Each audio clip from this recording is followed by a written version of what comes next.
welcome back.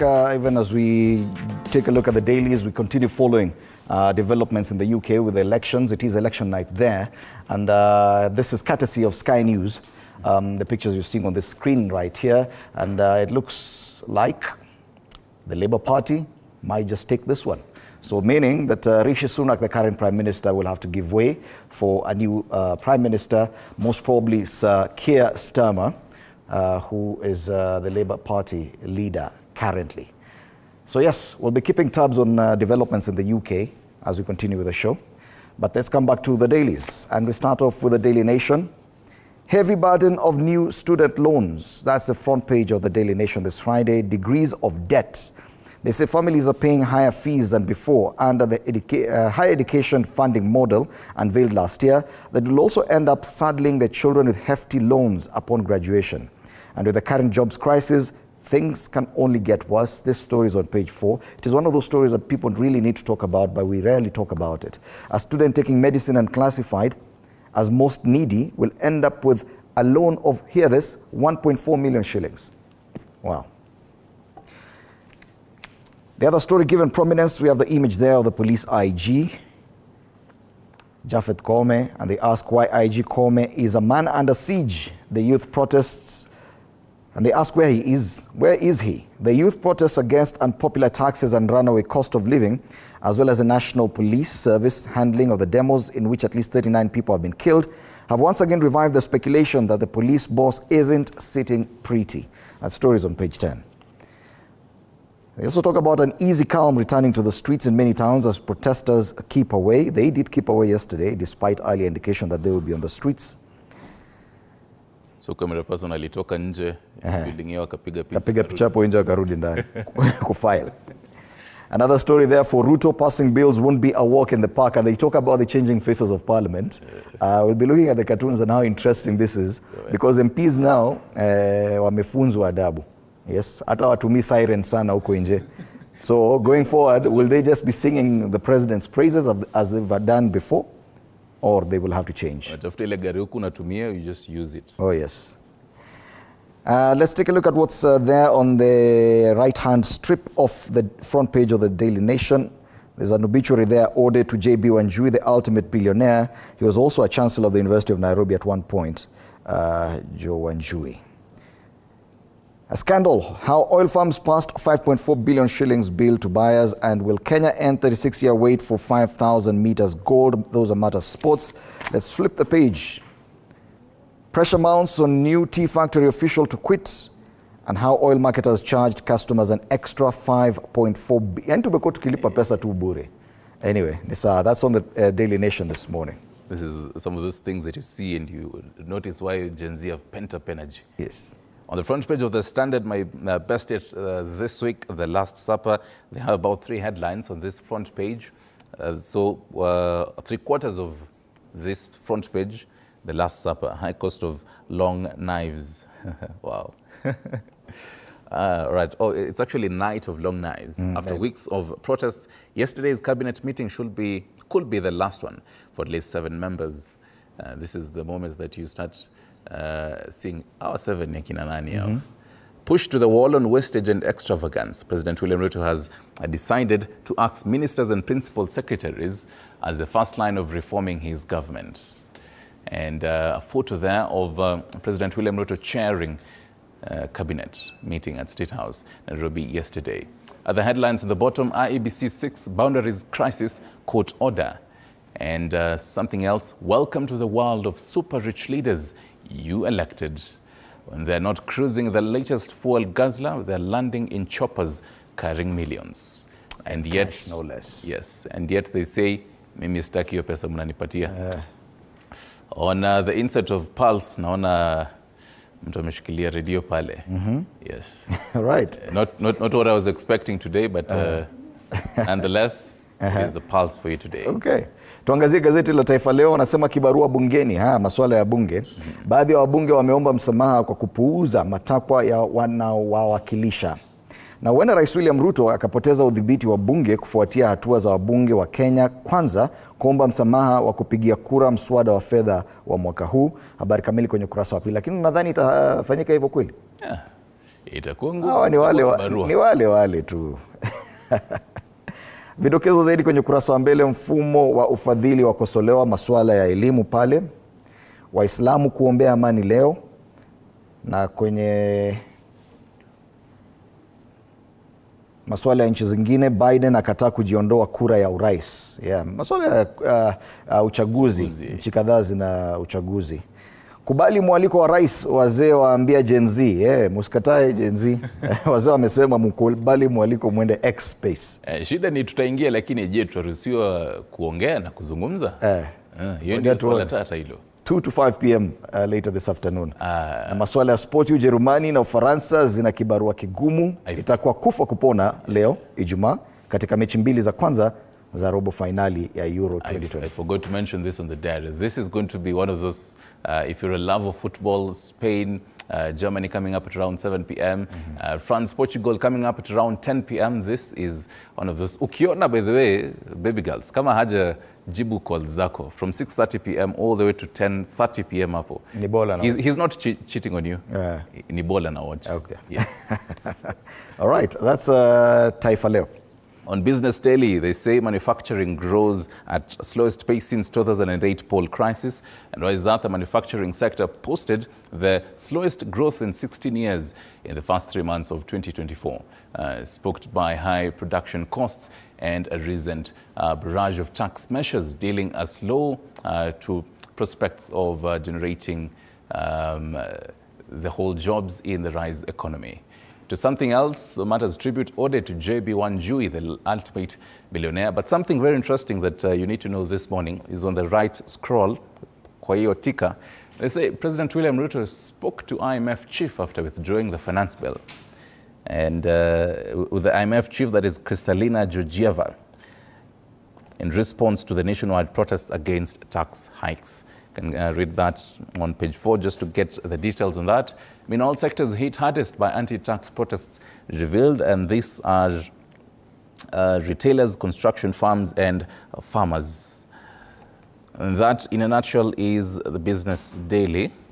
On to the next. All right, tuangazie gazeti gani sasa? The People Daily. Yes. People Daily, Ruto hints at cabinet reshuffle after protests. That's a big headline there. And in introspection, shaken by the protest by brave young Kenyans, President says government must now focus on charting a new future for the country. And this requires changes to align with the fresh arrangement. But I feel like we've been waiting for too long. They keep saying it's coming, it's coming, it's coming. Coming happens, see happen. Hii cabinet reshuffle kwani imekuwa nini?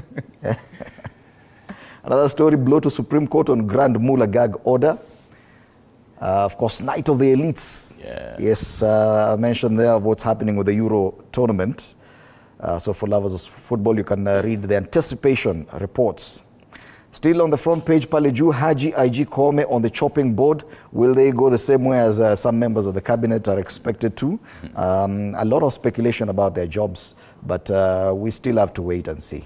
Shuffle imenikumbusha. Have you ever played cards and someone is shuffling for about 10 times? Unamwambia maliza kushuffle. Zinarudi A zote ziko pamoja.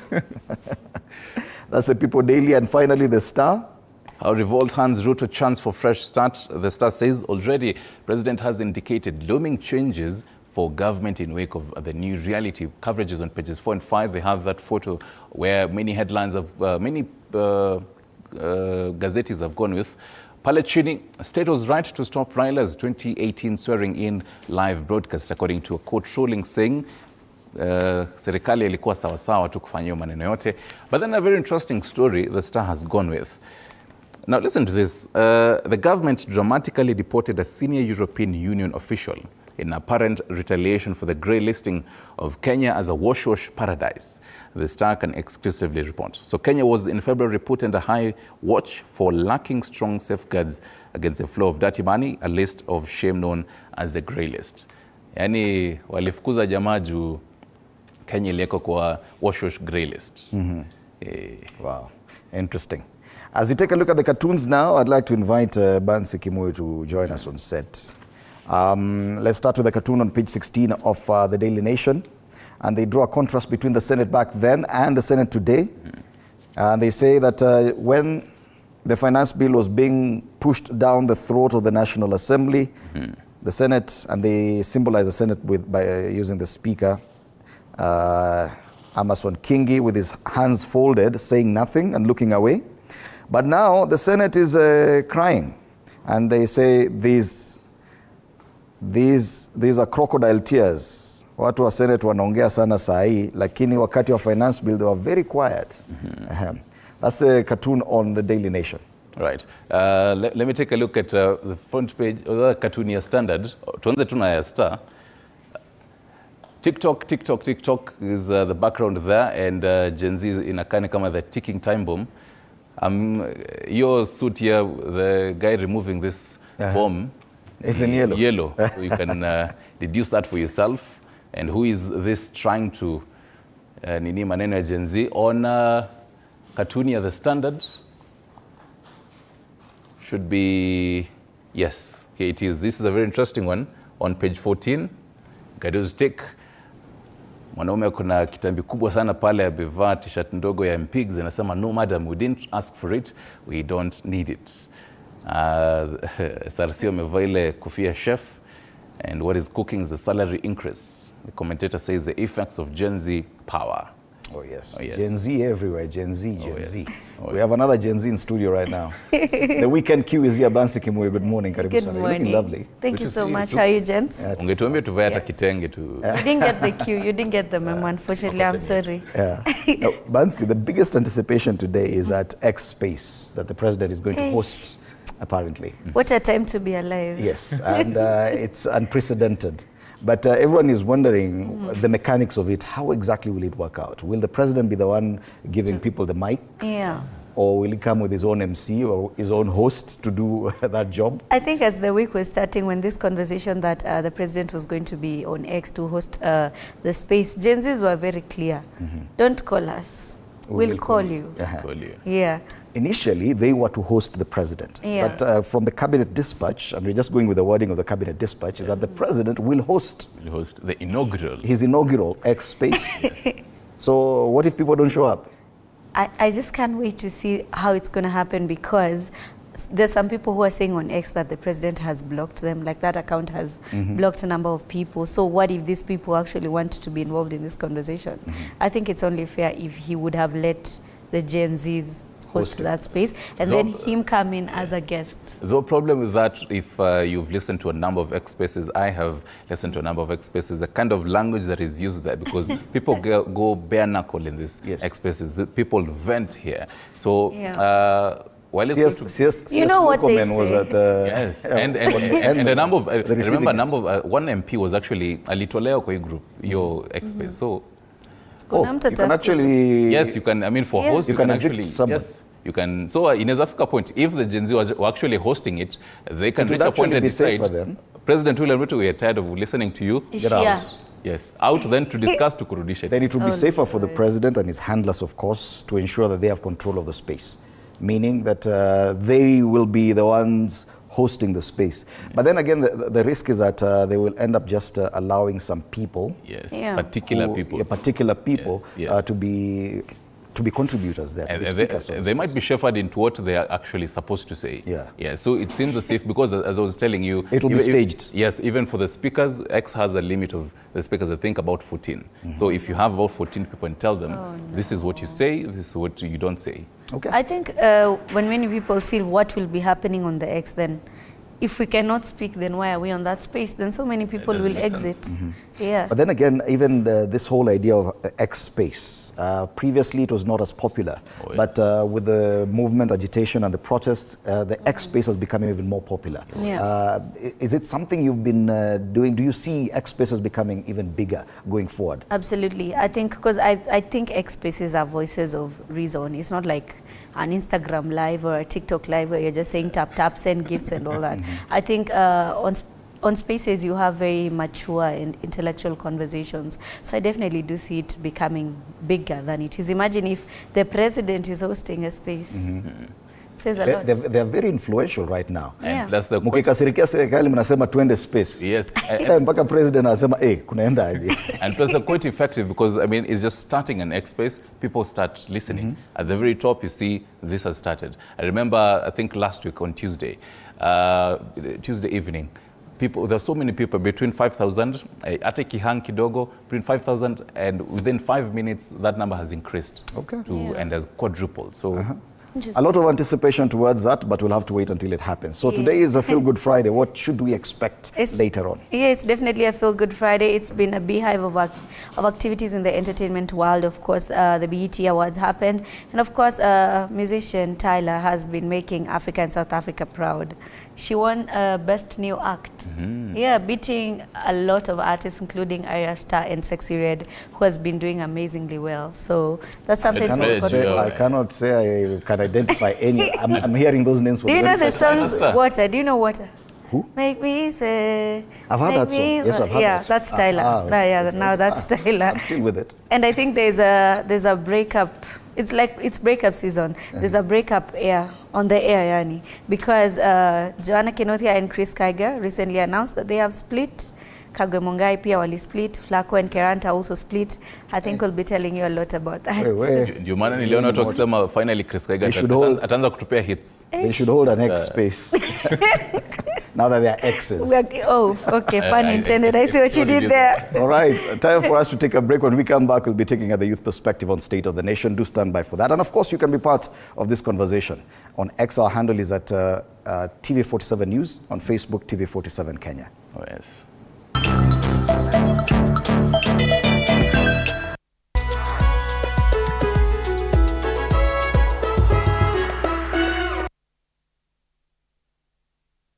As we explore the journeys of those who defy the odds and break barriers.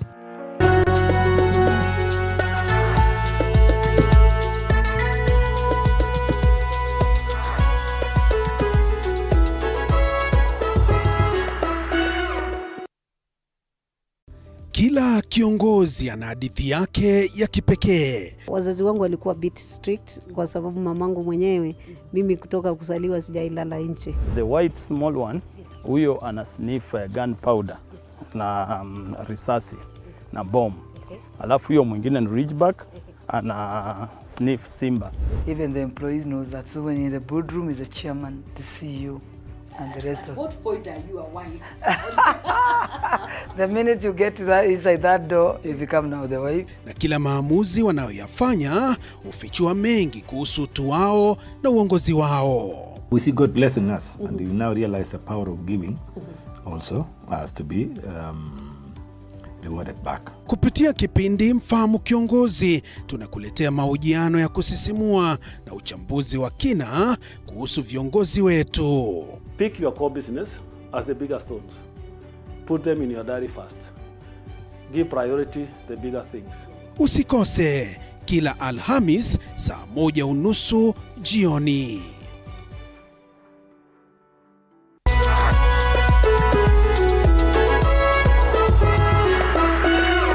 In a world where challenges are as common as opportunities, there are those who dare to defy the odds. They are the entrepreneurs. Entrepreneurship isn't just about starting a business. It's about embracing uncertainty, pushing boundaries, and turning dreams into reality. Hata ambao ni pesa ya kusave, wallahi. Ambao mwaka ni pesa nyingi sana. As long as you're earning something, there's always that opportunity to save. And you start with where you are. The way we run the business is in a very unforgiving way, where every team member has to bring out their best. So, to all the dreamers, innovators, and risk takers out there, remember, being an entrepreneur isn't just a job, it's a way of life. Join the journey. Become an entrepreneur. The Grind, Mondays at 7:30 p.m.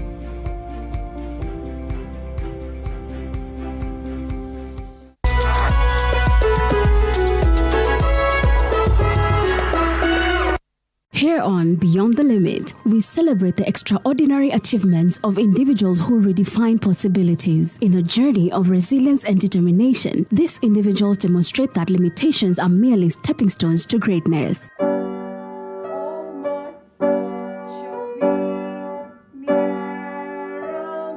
I'm Nancy Njoroge, a mother of 3. I have 2 girls and a boy who is Clinton and who is autistic. When my heart got healed, I decided to come out to be creating CP awareness to let other people know that there is such a condition, and people that has it is not that they are witches. Together, let's go beyond the limit every Saturday at 8 p.m.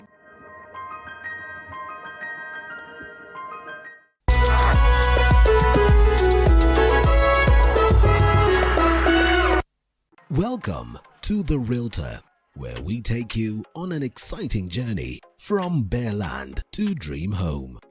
Step 1. Finding the perfect plot. We explore location, size, and potential. Next, construction begins. Witness the foundation being laid, walls rising, and rooms taking shape. Step 3. Electricity matters. We delve into wiring, switches, and smart home tech. Step 4. From paint choices to fixtures, it's all about aesthetics. Step 5. It's time to get the right furniture. Finally, the big day. Time to move in and create memories. Join us on the journey to making homes a reality on The Realtor, Tuesdays 6:30.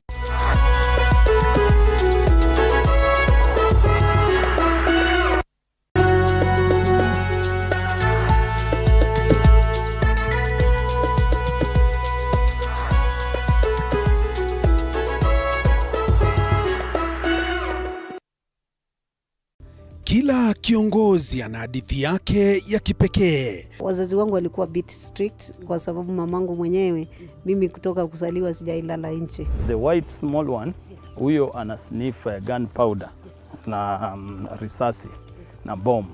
Alafu huyo mwingine ni ridgeback ana sniff simba.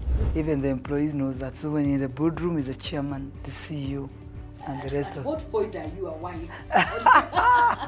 The minute you get to that inside that door, you become now the wife. Na kila maamuzi wanayoyafanya hufichua mengi kuhusu utu wao na uongozi wao. We see God blessing us, and we now realize the power of giving also has to be rewarded back. Kupitia kipindi Mfahamu Kiongozi, tunakuletea mahojiano ya kusisimua na uchambuzi wa kina kuhusu viongozi wetu. Pick your core business as the bigger stones.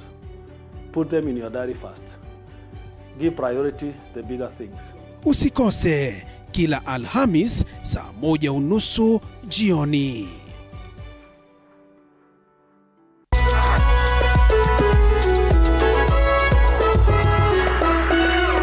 In a world where challenges are as common as opportunities, there are those who dare to defy the odds. They are the entrepreneurs. Entrepreneurship isn't just about starting a business, it's about embracing uncertainty, pushing boundaries, and turning dreams into reality. Hata ambao ni pesa ya kusave. Wallahi. Mbao mwaka ni pesa nyingi sana. As long as you're earning something, there's always that opportunity to save. And you start with where you are. The way we run the business is in a very unforgiving way, where every team member has to bring out their best. So, to all the dreamers, innovators, and risk takers out there, remember, being an entrepreneur isn't just a job, it's a way of life. Join the journey. Become an entrepreneur. The Grind, Mondays at 7:30 p.m.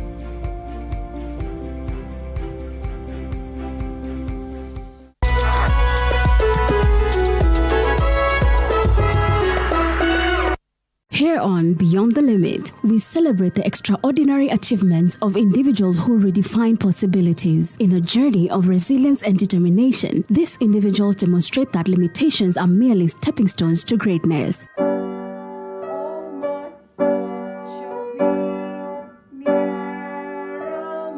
I'm Nancy Njoroge, a mother of 3. I have 2 girls and a boy who is Clinton and who is autistic. When my heart got healed, I decided to come out to be creating CP awareness, to let other people know that there is such a condition, and people that has it is not that they are witches. Together, let's go beyond the limit every Saturday.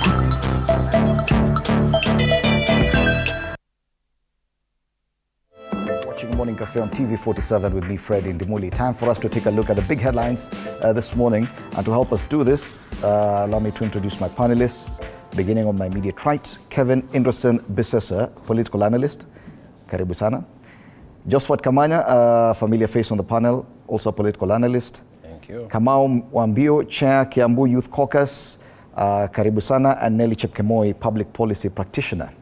A lot of excitement around the headlines, but before we get to the headlines, there's a big anticipation about the president holding his inaugural X Space later this afternoon. And let's start from there, Nelly. Good move, or what do you think about it? I think it's a welcome move because for so long we've cried out loud that we are not being listened to. And you know, before we even got to this X Space, there was a suggestion whereby the youth would have had to register or rather nominate themselves. But we say this is an amorphous group, we are leaderless. So the fact that he has actually come down to, you know, acknowledge and accept to be part of this, you know, to hold the dialogue into the space, I think it's a welcome move. But the only question there for me is as to whether there will be action after. Because in the past 2 weeks, we've expected actions. There's still not yet, nothing has been done. We've not seen the action. So for now, we say the move is welcome, but the only question there would be if there will be action as to, you know, the conversations that will be there, the discussions. But I'm also looking forward to the same discussions. Okay, but Kamanya, there are some people who feel that the president is talking too much. That last week, at the height of this protest, he gave two high-voltage speeches to the nation. Then on Sunday, he held a roundtable interview with the media editors. Now he's coming to a space. Do you see a risk for the president in engaging this much? Well, good morning to our viewers and all the Kenyans who are watching us today. I think people are losing trust in the presidential communication team, and he confirmed that much himself.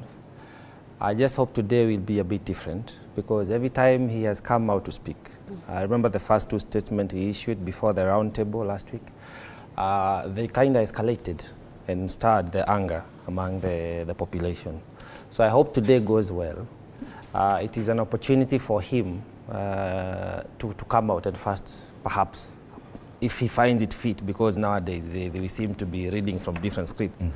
It would be a very good opportunity for him to start with an apology to the state. Because the state we are in is squarely his responsibility. Do you think he'll do that? He's had opportunities to address the nation. I'm looking forward. 4 times. This is the only one chance, the only one opportunity he has to redeem How many himself. chances are you going to This is the last one. If he doesn't redeem himself today, he's done for. Okay. Yeah. And as you say that, I can see Kamau Ambio shaking his head. Are you worried about how today's X Space will be conducted? Do you think it will be orderly? Because that's a concern. We've seen, and we're still learning that space. We're still getting to understand how it works. But what we've seen so far in the last 2-3 weeks, even when senior members of government and cabinet have joined these X Spaces, it's not been that orderly. And that's a concern that probably the president is putting himself too much out there, and this one could come with some risks. Well, Fred, I think he's talking too much. And as a good PLO once said, a good dancer knows when it's good to leave the stage. Now, the president should know when to talk, when to keep quiet, when to leave things be. And he's been talking too much. The first day he talked and called us criminals. The second day he spoke and he told us he has toned down and he has conceded. On Sunday, you saw what went underway. Today, and now the people he is coming to address has already given them, or has already given him what they want. So if at all he is not coming to address what he was given and what has already been done, he's not supposed to talk. We don't want to talk. What are we engaging in? We already have given you. What you spoke in 2022 during the campaign, you have failed to deliver, you've been talking. If it's to talk, and we are not in the gimmicks of talking. Yes, we want delivery. We want the action. We want the action. Yes, so let him come and tell us, I've already started constituting the ABC. Let him come and tell us, yesterday we had a cabinet meeting, I expect Nturi to resign. You know, because we cannot have same things, eating the same government each and every now and then. Yes. Yes. And Kevin, every time the president gets an opportunity to speak or address the nation, there are a lot of questions that come after that. And many people wonder, does he really understand what's going on? Another opportunity to talk to Kenyans may not necessarily be the best, according to some people, but there are some people who actually see the necessity of this. Between more talk and action, what do you think the president should do now? Right, okay, so basically what's happening right now, I think it's a great deal for Kenya as well at the moment, because dialogue is what's going to solve the problems. Now, I know that Kenyans has been having a lot of dialogues with the president, trying to speak to him, but in vain. But let me tell you something here. If there's no dialogue right now, I think it's a great deal, like I said. The president stood up and said he want to talk to the people. But if not, we're going to go to another what is called Arab Springs that happened during the 2010s, when more than 100,000 people were killed, young people, across the Arab world. And I'm taking this example because it's right at the corner. And we don't want this to happen in Kenya. So the president stepping in today saying that, I want to talk to the people, okay, in the afternoon, whatever, that's really a great move for himself. And like my colleagues say here, right, this is basically one of the latest, the last, if I may say, opportunity for him to take the commitment. And yes, he has to come up this afternoon with already sealed commitment like corruption, like, you know, funding, backing up the Gen Zs, and not, you know, about the taxes, all this stuff. But it would appear the president comes at a time when many people have lost confidence in his words, in what he says. I remember even during the round table with the media editors, he was asked a question about his relationship with the truth, that many people believe he's lying. When people tell you that you're lying every time you speak, isn't it better to show them through action instead of more words? Exactly. Well, this meeting should not be words. It should be commitment. It should be taking actions and, you know, proposing actions, but sealing commitment. The Gen Zs should also play, you know, let me tell you something that I was thinking about it last time. You know, there's a lot of places around the world where this kind of situation happen, and we need to compare this situation so that doesn't happen. Kenya is one of the most stable democracies in Africa, the few we have, and we're going to destroy it. If the protests continue, we're definitely going to destroy it. So the president has to be accountable first to what he's going to do, okay? So basically, it cannot be just talk. It's going to be actions. But the feeling has always been that the president keeps regurgitating the same talking points over and over, that already Kenyans have heard what he has to say about fertilizer and how he feels that fertilizer will help Kenyans. He talks about jobs abroad, and all these things he has said over and over again. If he comes and says the same things during the X space, that would not really be what the young people are looking for, would it? Yeah, and I think now this is where now we look at it differently. Many times he's been the one to come to tell us the issues, but this time round, we are actually welcoming him to get the issues from us. Fred, last week we were here and we said the first thing that would, you know, it's out there in the public that we've clearly as a country lost the confidence in this government. So one thing he needs to do is make sure that he gains our confidence back. And for him to do that, I think for me, number one thing, because I'm one person who believes in dialogue a lot, I think it's the best possible way or practical way that one could solve issues.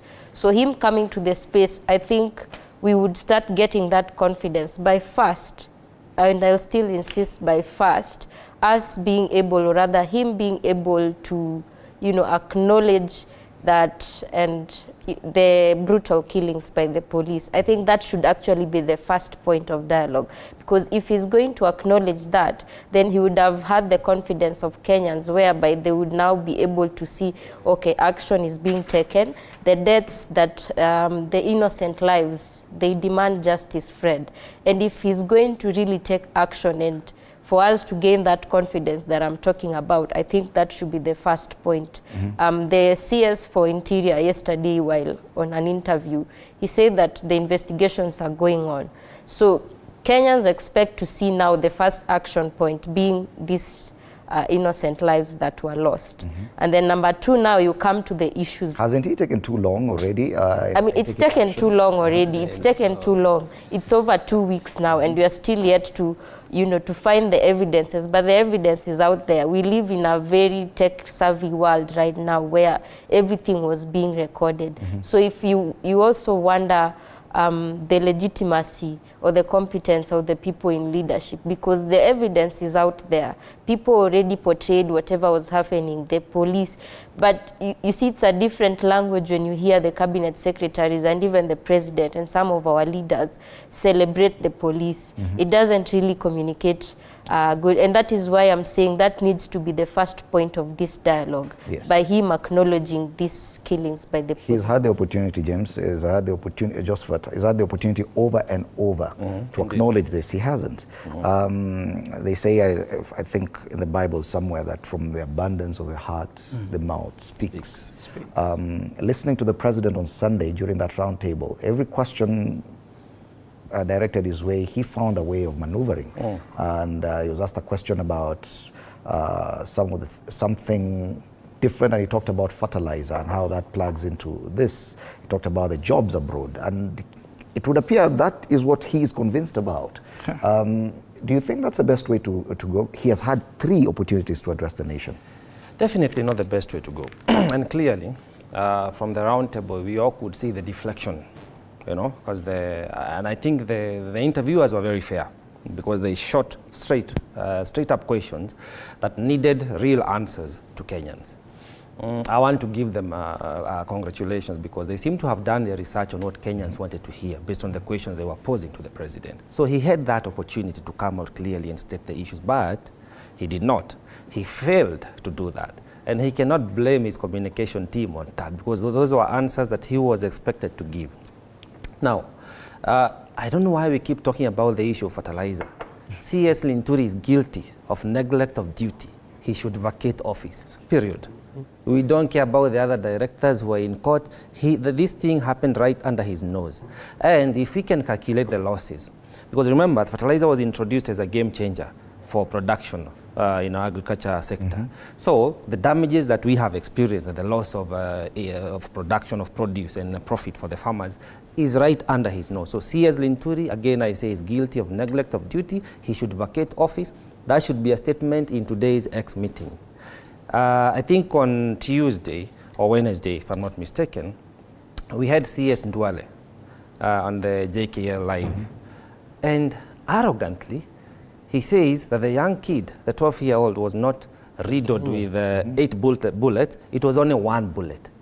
1 bullet is one too many for an innocent life to be taken away that was not armed. I mean, what threat can a 12-year-old pose to an armed policeman? Whether it was a stray bullet or not, the forensics need to indicate who shot that kid, and CS Ndwale needs to come out, apologize to the family, apologize to the Kenyans, because these are not the kind of statements we expect from cabinet secretaries. It is it's the same victim that the president appeared not to know whether the kid was alive or dead. So, I mean, who is running this country if the president is not fully briefed on such matters, and when coming to such a meeting? Third, we have, yesterday we saw CS Kindiki struggling really to defend the government. But you could see even his conscience, his instinct was almost saying a different thing. But we leave that to see how the investigations will play out. But today, the president must come out and pronounce himself on the issues of NHIF and SHI, this whatever they are trying to convert it into. SHIF? Because we cannot keep on flipping the coin today. If you get heads, we go this way. If you get tails, we go the other way. The public policy needs to be fully revised. He needs to come and account for all the allocation of resources that happened even last year. Because there are a myriad of details we could discuss. But I want to point out one thing. I think we had maybe 11 billion, if I'm not mistaken, allocated to the sugar industry for revamping the sugar producing companies in Busia and all those other regions. Where has that money gone? We need to hear now such details and strong statements. If somebody is accountable for corruption, organized, budgeted, they need to go home. Okay. We also need to have our organizations working. IEBC, like Kamau says, that is not a favor we are requesting from the president. We need a functional IEBC, a statement from him today on the plan, how this thing is going to be planned out, because IEBC is one of the vital key political driving organization that we must have. Okay. It should be fully funded as well. And the matters of judges needs to be looked into. So there are a myriad of things that Kenyans need to hear today. Yes, and the good thing, Kamau, is that the younger generation have clarity of thought in what they want addressed. The fact that the president keeps going around and around in circles talking about how the fertilizer subsidies are going to help farmers and how getting jobs abroad for the youth is going to help Kenyans, it's not lost on the young Kenyans what they're pushing for. This clarity of thought, hopefully, will be seen today. I don't think... If at all people join that space. And then I don't think clarity of thoughts, it's to be seen anymore. What we need the president to address is what is there. And because today I don't think for him to be in that space will be good. People are angry, Fred. People are really, really angry. Mm-hmm. If you have been in previous space meetings, CSs, senators, members of parliament, ex-members of parliament who are still in government, they have really, really had it from the public. Mm-hmm. So if the president in his capacity as the heads of states and in respect to the presidency. Now the problem with us, the young people, if we get angry, we don't recognize boundaries. Mm-hmm. So you'll see these people, he will come here and someone who is very much angry, someone who is recalling the death of the young child. He was cancered with he was a peaceful protester. Seriously, Nturi, IEBC, lack of accountability in this government, all that, and you'll hear him cussing out the president. Mm-hmm. That is wrong. And that has been the biggest fear, that it will get to that point where it gets uncontrollable and people use words that they shouldn't use with a person occupying such an office. Yes, so with him, I don't think he should come out and address these people. You don't have to have a conversation with these people. 1,000 plus, mm-hmm. hundreds of thousands, because I know, I'm telling you, people will join that meeting, mm-hmm. a lot of them. And the ones who are going to be given a chance to speak, people are angry. Let him get it, and if he gets to listen to this, people are angry. So don't come here to tell us what you will do, stories. Tell us, come and tell us, now, you've spoken, I have heard this and this and this done, this and this to be done in 3-4 days. Na sisi wale wakuambiwa ati, we are going to look tutapanga, we want action. But this, the possibility that the president might get addressed down on this forum should worry many people, including his handlers. Do you think there's a political risk in him exposing himself this much? Now, I think it's a brave move from him as well, because the public, the Kenyans, has completely lost trust on him, and he's trying to regain that trust. And he's trying to revert back. It's not an easy move. And, you know, as Ruto, you know, he might be anyone, like, you know, he's done a lot of negative things, he doesn't appeal to the public. But this is a great move, I think, from him to actually face the consequences. That is, and to show that, and he needs to take the responsibility that things has gone wrong, and he's willing to actually rectify things, but in a certain way, in a planned structure, that should be monitored properly by an institution, by the public. Now, the other thing is he needs to give assurance to the young generations. When I said assurance, is protection, because our young people on this continent haven't been given protection. If you see the roller coaster that is happening across Africa, it's the same thing. Mm-hmm. What's going to happen is, for example, sending African outside for jobs. Damn, we've been doing that for 200 years. Mm-hmm. From slavery, coming all the way to today, we're sending people. Let me tell you something. I want to make that point here, that, for example, our sisters and mothers going to Saudi Arabia, passport get confiscated. For 2 years, they cannot go out. Mm-hmm. Being slave inside the house, coming back to our country, mentally abused, emotionally, you know, broken, spiritually broken, physically weak, and you're sending our people. Is it because you cannot create enough work, job, security for our people? That's why you're sending up abroad? No.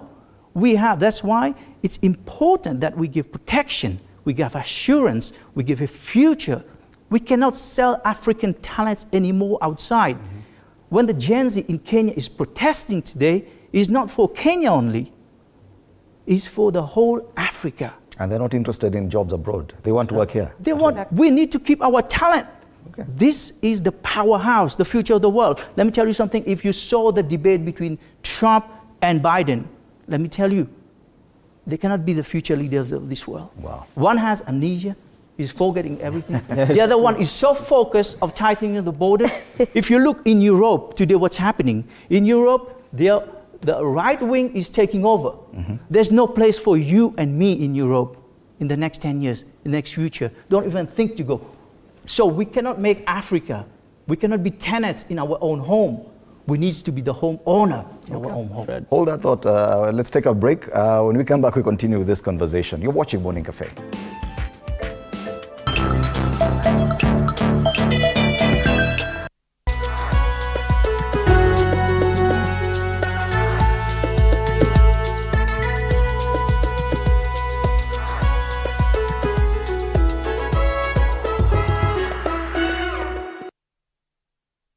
Kila kiongozi ana hadithi yake ya kipekee. Wazazi wangu walikuwa bit strict kwa sababu mamangu mwenyewe, mimi kutoka kuzaliwa sijailala nje. The white small one, huyo ana sniff gunpowder na risasi na bomb. Alafu huyo mwingine ni ridgeback ana sniff simba. Even the employees knows that. So when in the boardroom is the chairman, the CEO, and the rest of. At what point are you a wife? The minute you get to that inside that door, you become now the wife. Na kila maamuzi wanayoyafanya hufichua mengi kuhusu utu wao na uongozi wao. We see God blessing us, and we now realize the power of giving also has to be rewarded back. Kupitia kipindi Mfahamu Kiongozi, tunakuletea mahojiano ya kusisimua na uchambuzi wa kina kuhusu viongozi wetu. Pick your core business as the bigger stones. Put them in your diary first. Give priority the bigger things. Usikose kila Alhamis saa 1:30 jioni.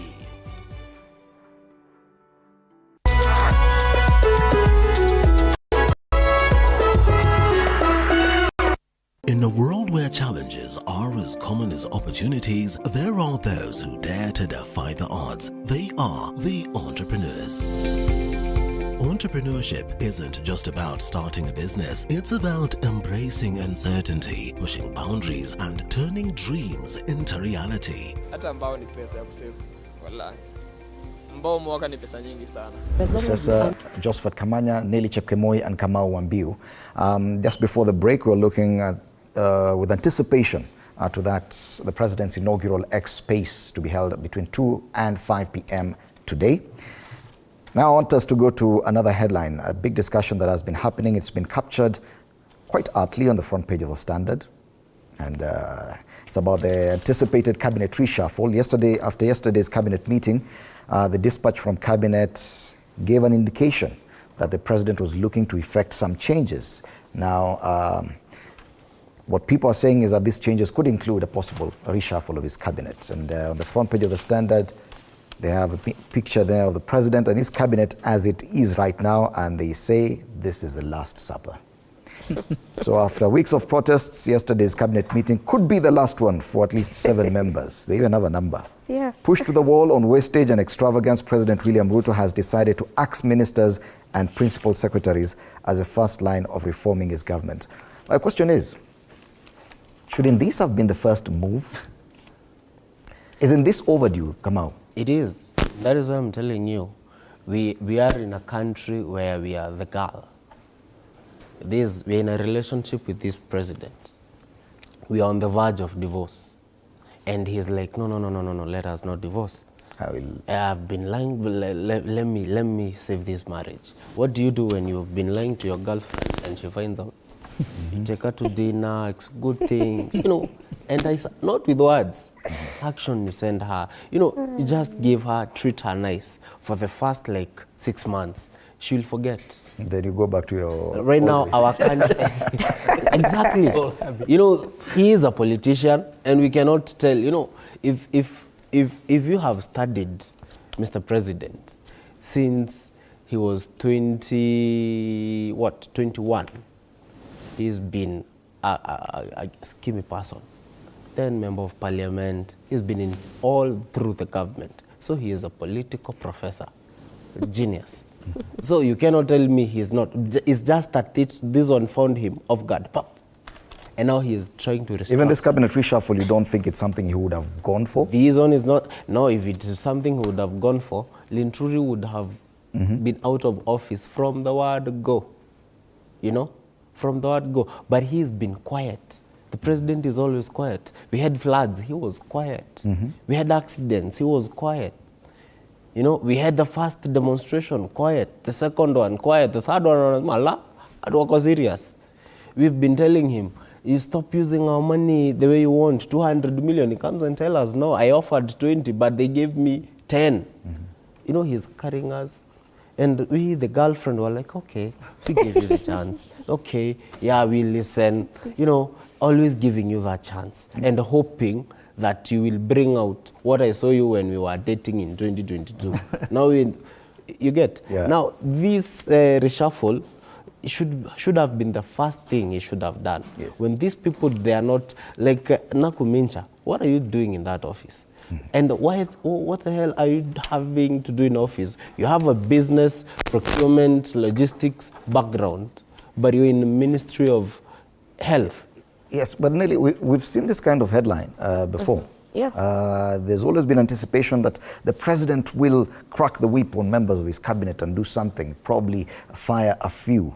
It's 2 years later, nothing has happened. Even this time round, the president appears by all standards quite reluctant to do it. He should have done it probably last week. I mean, we are all wondering what's up. What makes you think he'll change his mind and actually do it this time around? Yeah, because I think, Fred, if you remember, even before this cabinet was approved, we already had questions before they were even, you know, they started working. We were questioning some of their education. We questioned some of their integrity. Some of them have integrity cases in court. Some of them are facing EACC because of corruption and other embezzlement. But then now you begin to question, where is the goodwill? If the president meant well for this country, then it's just showing us that there's that lack of goodwill from the tone at the top that I'm always talking about. Because if we were to have a serious president who really cares about the public money or the public issues, CS Linturi wouldn't be in office at the moment. The current CS for Health, just the other day from a report in Parliament from they call it the Committee of Privatization and Debt, they just found out that there was some 12.8 billion that was given to the Ministry of Health from the African Development Bank. But what really went there when the Ministry of Health officials went to face the cabinet, they said that they are not even aware of those funds. So we actually have people of questionable character that you wonder what are they still doing in office if the president by now has not yet done anything. Okay. And I think as we now go, because on this headline, I also noticed something very peculiar yesterday, something that has never happened in the cabinet history. Right after the cabinet, we saw a group photo.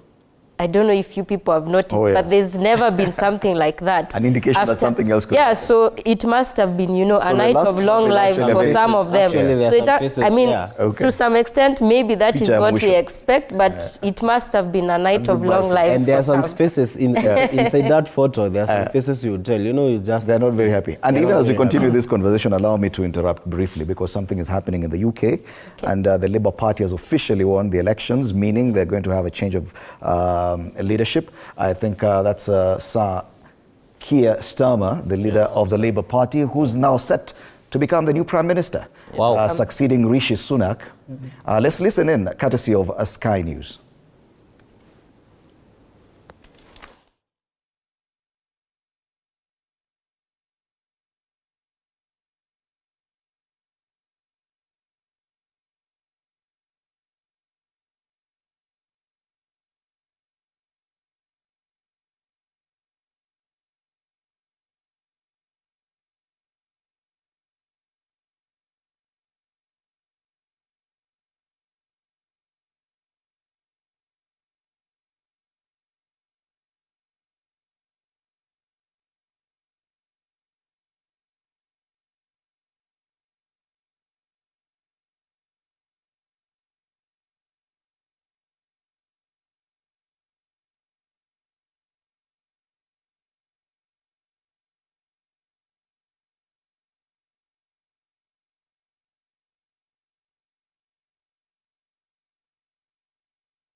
The Labour Party won the majority seats in Parliament, about 349 seats out of the possible 650.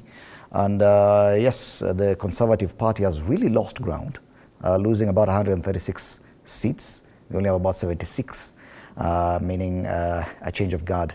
Rishi Sunak exits as Prime Minister, giving way to Sir Keir Starmer, and we'll be giving you more and more details as soon as we get them. Of course, the pictures we just shared are courtesy of Sky News. Change of guard in the UK. Probably spend a minute on that before we come back to this issue. I know you're itching to talk about the cabinet. But Kamanya, there seems to be a wind of change across the world. We're talking about possible change of guard in the US. We're seeing what's happening in the UK. A number of elections happening in the region also this year. I think Uganda will be having elections next year, Tanzania to Rwanda this month. Mauritius in December. Yes, definitely a wind of change is blowing. South Africa has come from elections. Yeah. You see, this is what we need to be awake to as a world, actually, not just as a country. That every time a population goes to vote, there are certain mechanisms they want to see in play for improvement of their livelihood. And every state that is going to vote, like you've just seen the UK, the Labour Party winning is simply because of the labour migration issues that we've been having. And if you know, if you notice, if you may recall, there is a strong motion in the UK Parliament regarding the migration of workers, and do they migrate with their family members? But then they say there is a lot of pressure on their hospital fund and health policy. So every system and every administration that comes into office is geared towards listening to what the people want, listening to the voice of the population that you are out to serve. And if you do not listen, if you do not listen, you are punished immediately. We saw what happened in South Africa. For the first time, ANC lost popularity. They have had to go to bed with the DA, and DA is a right movement. ANC is a left movement. DA supports Israel. ANC supports Palestine. But they've had to come together to form a government because they could not listen to what the people wanted, and there was no majority move.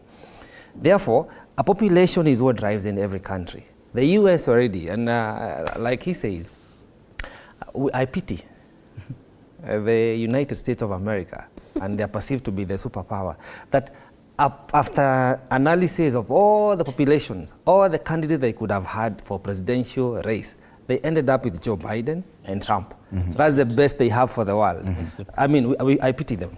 I pity them. But that is theirs to decide. In November, Joe Biden, according to me, goes home. Trump comes back. You even begin to wonder, the concessions we made as a country, as a Kenyan country, with this recent US visit by the president. A lot will have to change. What happens to them? So there's a lot that is happening in the world. And when you look at it, it's a paradigm shift. It's no longer about the leaders deciding what they want to do. Mind you, we only have 208 presidents in the world. Just out of all the billions that we are, we have about 200 people leading this world, whom we have bestowed the honor of leading us as presidents, as prime ministers, as presidents basically.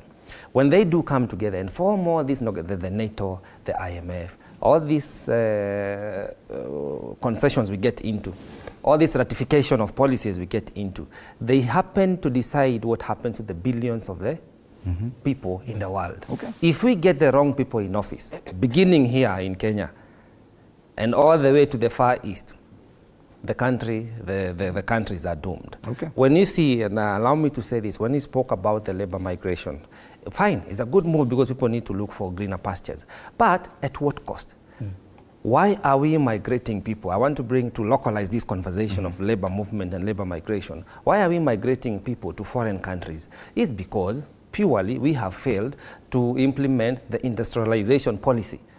If we create enough industries, we are going to have a bit of economic stimulation and a bit of improvisation of the talents that we have in the country, and then create jobs.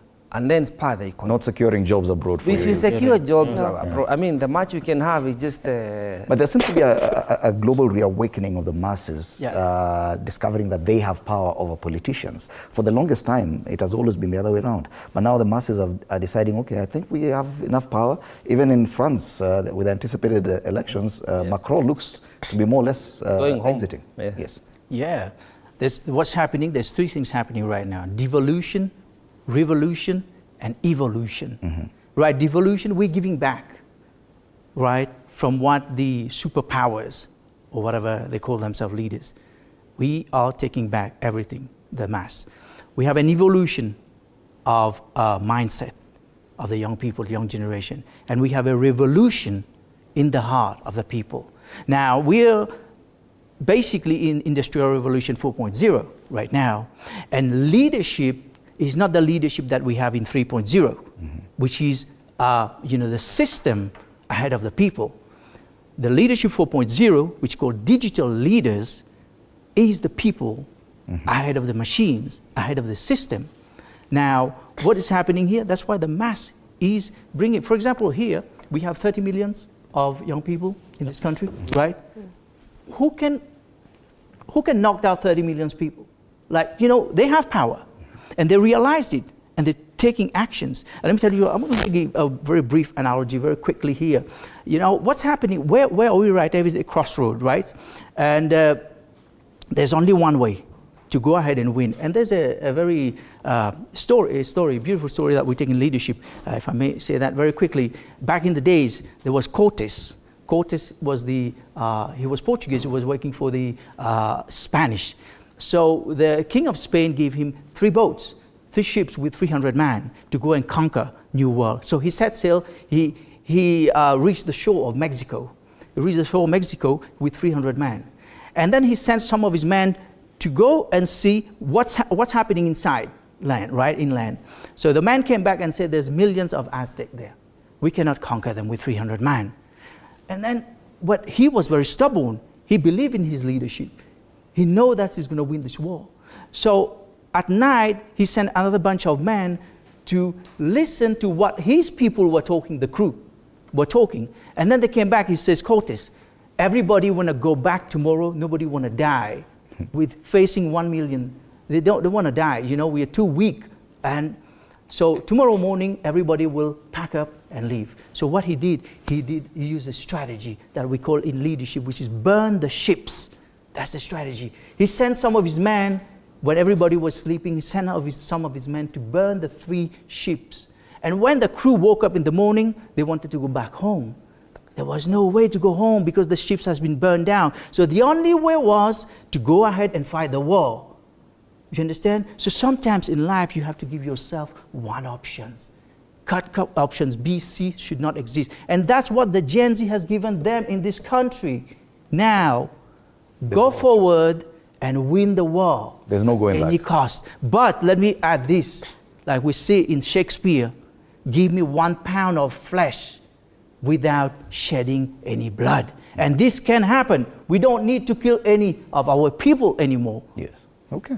Interesting, Nelly, because what's happening outside there will definitely affect us. And we've seen our president travel all over the world, signing deals, agreements here with governments that are now exiting the space. And one wonders, where will that leave us? I mean, I was just looking at an interesting thing there when the UK election update came up. And there was a lot of young people there. So it should actually ring a bell to all of us across the globe that it is now, I would say respectfully, it's youth time.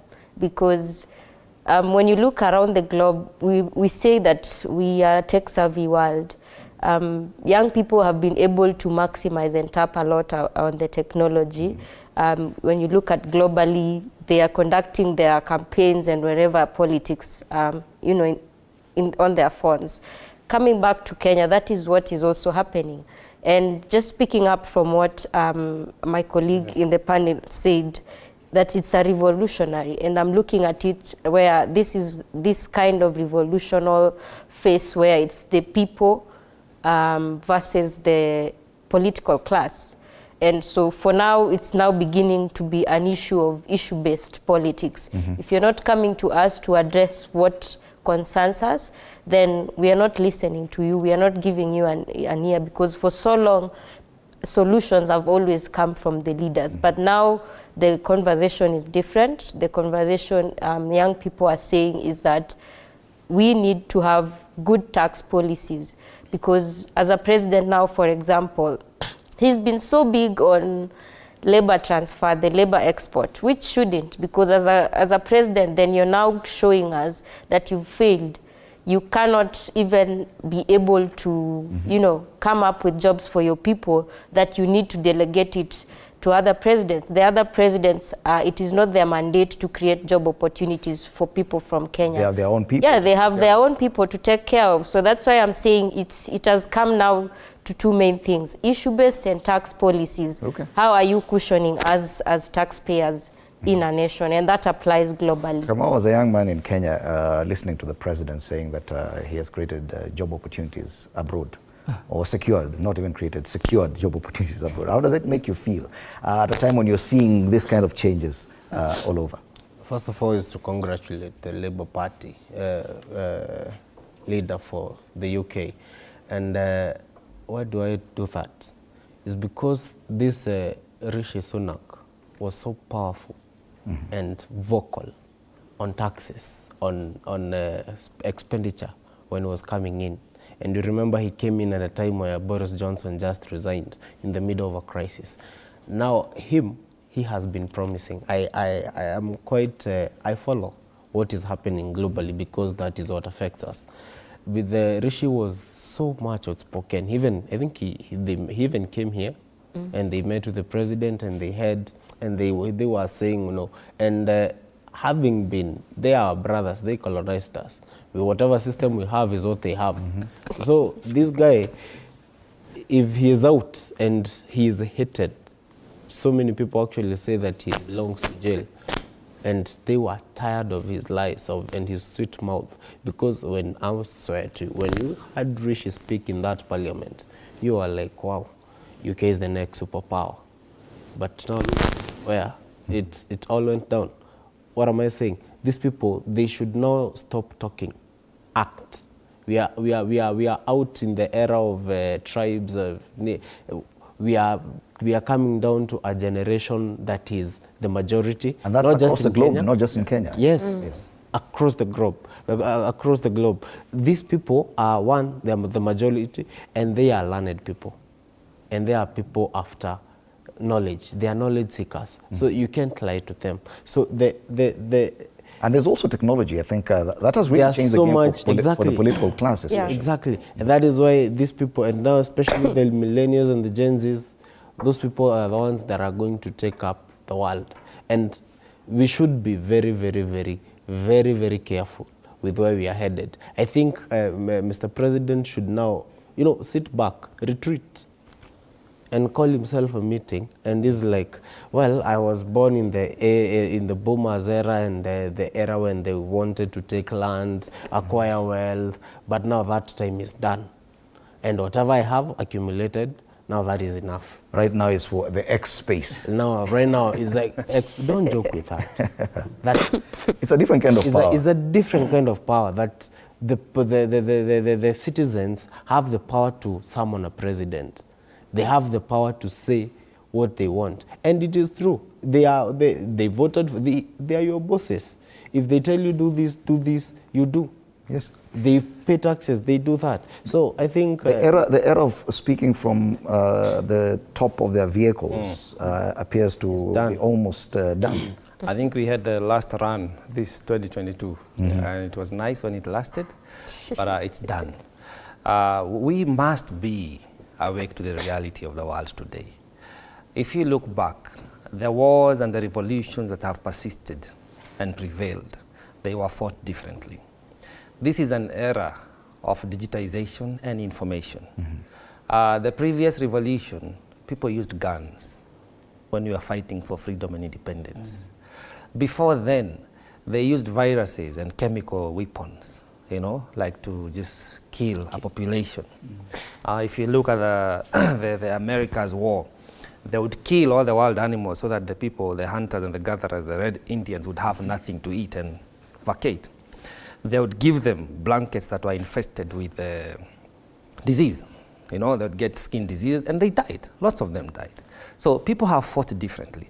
But even by doing all that, they never managed to eradicate any race, any tribe. Currently, we have a generation in the world that is fully informed. We have access to information. Like right now, you cannot imagine how many people are listening to us. But before, you would have to tune in to a radio, which I don't think even Nelly found, or you'd have to... Someone has never seen a radio. No, I found it. The cassette one. Yes. To listen to the news. But today, all you need is just your phone. And you go live and you hear everything. This is empowerment at a different level, unprecedented. So what our president is dealing with is largely not a creation of his own. It is an evolution. He has found himself to be a leader in a time where he needs to be very decisive. And how he is failing, one is on matters of austerity. 2, his poor choice of leaders. Number 1 is the cabinet. It is poorly constituted. Number 2, his leadership in the National Assembly. I don't understand how all these people, the chair of the budget, the majority leader, the chair of the finance committee, and the whip of the National Assembly, they misled him to coming up with a finance bill that has taken the country almost to the gutters. Why are they still in office? If he's not able to decipher that. Well, interesting enough, they were behind him, seated behind him when he seated and struck out all the 69 clauses. And clapping in mockery when the question of development agenda was posed to him. How is he not able to decipher this and make the necessary changes that he has to? Talking about Parliament, and it's very interesting because that has been captured also by the dailies. And if I may look at Leo, they say the changing face of Parliament. Baadhi ya wabunge wameomba msamaha kwa kupuuza matakwa ya wanaowakilisha. Now, the president has had a very interesting kind of control over the National Assembly, especially. With what has happened over the last few days, we've seen quite a number of members of Parliament now going back, probably not able to interact with their constituents because they've been exposed. But one wonders, could this be a turning point for the National Assembly? Could they finally find their own grounding and standing and not depend too much on what the president says, which would be a positive thing? But do you think it's possible, Kevin? Yeah, well, I think it's possible because we see the division between the MPs. Some of the MPs have really sided with the Gen Z. They're not going with the president because they were forced to. It wasn't out of their own liking. Of their own likings. But you need to understand one thing, that Kenya is one of the most corrupted countries in the world. Okay, unfortunately we have that, and this is what has been kind of corroding our system, especially like my colleague said here, that we basically what happened was the poor choice of leadership, poor team, and there's so many of them has many cases around. But let me point something out before coming back to this. This is a great time, and I'm talking for Africa, because I believe that what is happening in Kenya is revolutionizing Africa and uniting us. And instead of the president going to look for America or European, he should start allying with Africa. For example, this problem that we're having with the Gen Z, with whatever political situation we're having here, there's no mediation. It's only Gen Z versus the president. Now it's a great time right now, I believe, to call upon other nations, African nations who are more stable, right? Bring them in for mediation. We don't need the US, we don't need Europe. You understand? We don't need the... To mediate between the Gen Zs and the president. Yeah, well, to actually participate into that. Because what we're aiming at is one Africa in the future. So why not taking this opportunity? There's a silver lining into that, what I believe I've seen. There's silver lining, calling other partners and bring them in to mediate the situation. I think it's very important to have a mediation right now. Okay. Very important. Otherwise, we'll end up, like we're saying, to South Sudan. And let me add this. It's very critical right now, because if the protest continues, what's going to happen? We're going to leave investors. We're going to leave tourists not going to be coming. For example, if the Gen Z manage to get Ruto out in I don't know how long, okay? That's what's in their mind. What will happen? There will be a lot of bloodshed before that, and it will take time. We will end up with no investors in the country, no tourists. We'll end up with ourselves. And what's going to happen, Freddie, is we will have to call the Muzungu again from the West to fix our situation, to call the Chinese again to fix our situation. And it's going to be a roller coaster for our African brothers and sisters that every time we go back. Let's focus on the method and the methodology this time around. We've seen the protests and how they worked and to what extent. It would appear that there's a realization that protests probably cannot continue further. That probably, because of the infiltration by other forces, it would not be the best way to go forward. Some of those protests, and we're talking about the revolution, how things change. Yeah. It's an old idea, going out to the streets to protest. It would appear that with this new generation, there is a possibility that there could be a new way of doing these things, away from what we have seen before, especially with the protests. With the number of deaths, the cost was a bit too much. Yeah. Do you see that happening, that the Gen Zs could actually adopt something different in the approach they have? I mean, I think it's even a welcome move for them to adopt, because, and I would really like to touch on the issue of technology, because even with the recent protests that we had in the country, the masses were being, how would I put it? It is the social media and technology that was being used to bring about the masses to protest. And for a constitution, or for a country that we are guaranteed under the same constitution to protest, I still feel it's a way that can still be, taken by the youth. Because from what we saw at the beginning of all these protests, they were non-violent. And that is why the Gen Zs got mad when the government decided to unleash police officers who are rogue to attack them and injure them. Because I want to believe that we are in a modern democracy. We do not need violent ways to solve conflict. And coming back to your question where you were asking me, Gen Zs, if they would take a different approach, I think technology is the best way to go. If you look at Twitter, there are some tech brothers, we call them tech bros. They've been able to actually use AI to have a kind of like a website, but it's still on ChatGTP, where you're able to follow the promises of government. You're able to follow the spending of government. You're able to follow even this finance bill that was so controversial. It is the technology that the young people used to even decipher it into different kind of languages for Kenyans to understand. So maybe it's time to tap into the technology space.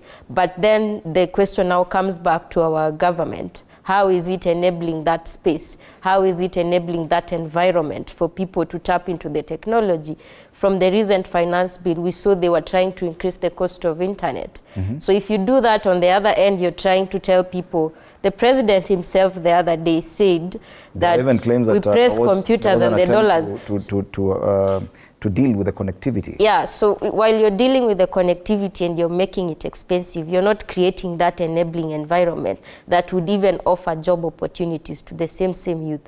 I think technology is the best way to go, because we even need to be talking, Fred, about us being able to vote without going to, stand on the queues of voting for the whole day since 4 a.m. So I think we really need to tap into the technology space, but then how we regulate it and how we enable that space is now the question. Because I want to believe for us as a country, we are a very experienced or rather changed democracy. What we lack as a country is just that we have a deficit of accountability. That is what is our problem. Do you think that the use of technology could be free from government interference? We've seen attempts to even interfere with internet connectivity. For the first time, we saw very slow, and there are claims that was actually engineered by security agencies. Do you think it is possible for the Gen Zs to use technology safely without the interference of the state? That's what is supposed to happen. Fred, these young people, they don't want to be employed. They want to create their employment. most of them are seeking what do we call? They are seeking their daily bread from technology, academic writing. I was seated with someone who is an editor, and he edits from Kenya in his room here in Kahawa West, but he's editing for a firm in the US through, I think it was as a remote task, something of the sort.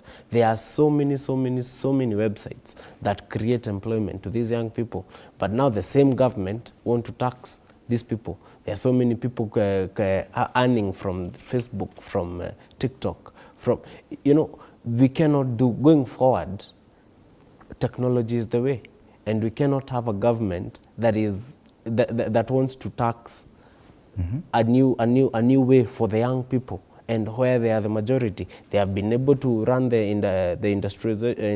industrialization. Now they want to come for the technology. We cannot have a government that does not support our young people. Our young people have they have this potential, and let me tell you, they are so great. I was sometime back, and sorry to say this, I had gone to Chuka University to help invigilate an exam. And these people, they are no longer using Mokenyas. They have implemented serious mechanisms. And I also want our government that is even coming to even check on the education system. They're using these apps and they're using the same technology as Mokenyas. You get someone is getting earpods, they are small, inside the ear, and the phone is somewhere, and they get the question, and they are getting a serious answer. Yes, and now you, even the lecturer, you're reading that answer, you're like, I didn't teach this, this is even new. You're even taking the notes from the exam paper. I'm sorry to my people, but that is how serious we are. You get, the other day you saw the president reading his speech the Tuesday night. That he took it from ChatGPT. The brothers from technology, they brought it up. So don't tell. So he's even these people are even proving to your people, your staff, you're not doing anything. You're saying all these things. They bring you, they bring your family, your brother, your sister, your kids. How? But they're even telling even when it comes to agitation, like the protests, that when the masses are unhappy with something, that going forward we will see a lot of use of technology to channel that anger or that kind of message instead of going out to the streets, which has proven really costly, especially over the last 1 week. I still don't want to run away from the street demonstrations because Article 37 provides for that. Yes. We have the right to picket. Where we have failed is to reconcile between the provision of security and safety of the people who are not participating in the demonstration and the demonstrators. I fail to understand how the police or the security agencies, they come to stop the demonstrators and abandon some areas where they should be manning. If demonstrations are kept on the roads, we don't need to get to the pavement, we don't need to get to the buildings, we don't need to get to the businesses of people who are running, who are open. We can demonstrate on the roads. We can occupy the Parliament Road, Kenyatta Road, Moi Avenue, all the roads, the State House Road. So long as we are on the road and people are not damaging property and risking lives of any passers-by, that is secure in the Constitution, and that should be the responsibility of the government to make sure that those who are picketing and demonstrating are protected. This will help us avoid, and I hope Gen Z is moving forward. We can keep our protests and demonstrations on the road. They cancelled the protest yesterday because it was unsafe, and that's why I'm asking. Are the Gen Zs able to sustain street protests? It would appear they've discovered this one is a bit too much for us. And this is what I'm saying, because clearly there was infiltration of the demonstrations by some, let's say, goons. People, and it is coming out that they were mobilized by some of the politicians who are supporting the government so that they can try and mellow down the Gen Z demonstration. And these goons have come, you've seen, they're captured on video, demolition of buildings, they're taking properties, they're looting, almost some guys have gotten hurt and injured. I think you saw on Valley Road. There's a guy who was badly attacked, and many others have been captured on video. So the Gen Zs also need to come out and say, this is how we want to do our protest. Anything outside this is not us. Secondly, we must agree that nothing will stop this revolution. No prayers, no intercessors. The president needs to stop these church meetings with these church leaders. They know nothing. It's almost nonsensical. Let them lead the church. There is no prayer that will stop this revolution. These churches, and I want to appeal to the NCCK, they have failed to offer moral leadership to the country. The churches have become we've done this. We are all guilty of this, people who in the politicals, of turning the church pulpit into political platform. Secondly, it is immoral when a country is in a crisis that the first people the president calls is the church leadership. And when they come out, all they have is brown envelopes. They do not even address the state. They start saying, we also have Gen Zs in our homes. We know, we come from homes. So we have to have a rational conversation. The church needs to stay away from politics. If they want to be involved in politics, let them come into politics. Because, and we will be revisiting moving forward, one of the greatest beneficiaries of corruption is the church. They receive donation in the name of Harambes. They keep calling you for Harambes. You show up, you give the money, they don't care where the money comes from. They say, so long as you're a willing giver, bring the money. They've been hosting politicians. They have corrupted the education system of this nation. And this is a conversation we must have moving forward. And let's do some homework, especially the Anglican Church and the Catholic Church. They have private schools, and yet they're the custodians of the public schools. The land, they're meant to, I don't know if you know this, but let's do the homework.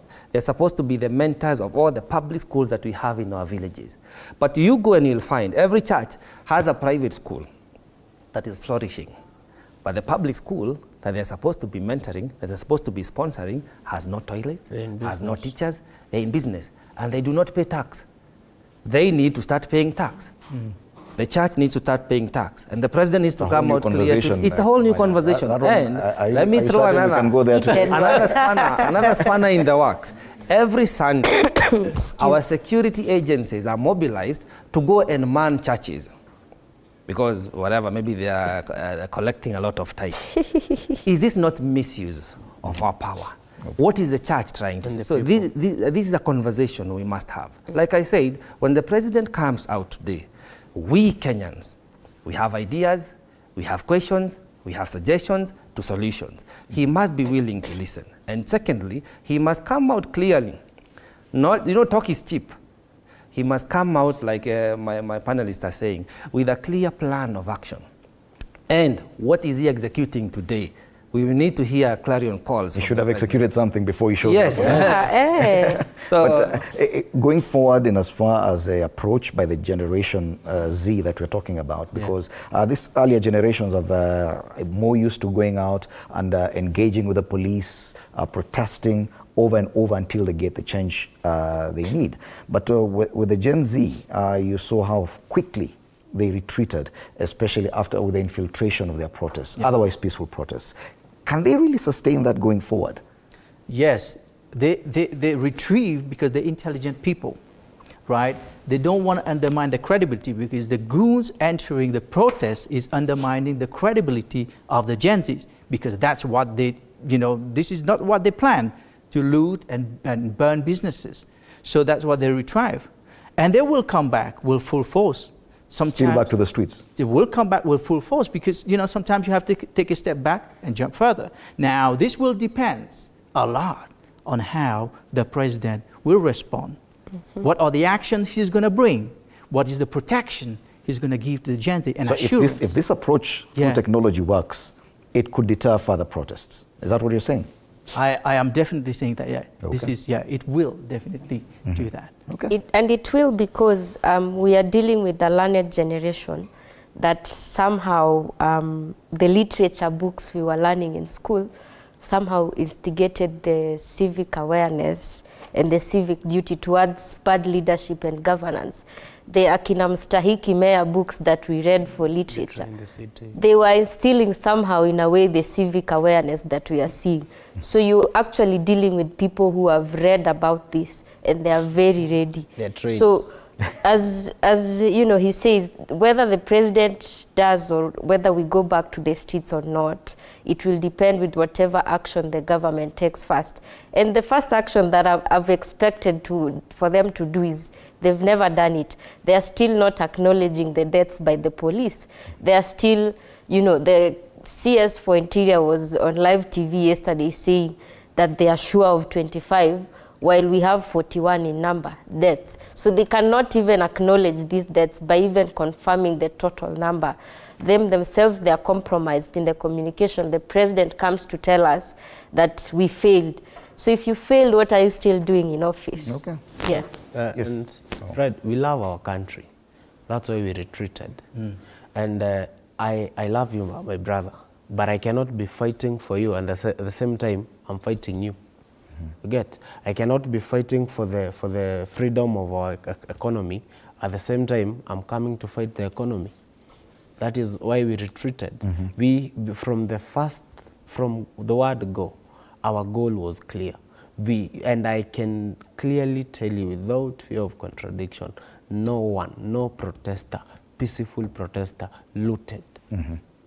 You get? All these are goons, hired goons, and we are even hearing some of them. And these politicians, I cannot defeat you with what you do best. That is what they do best.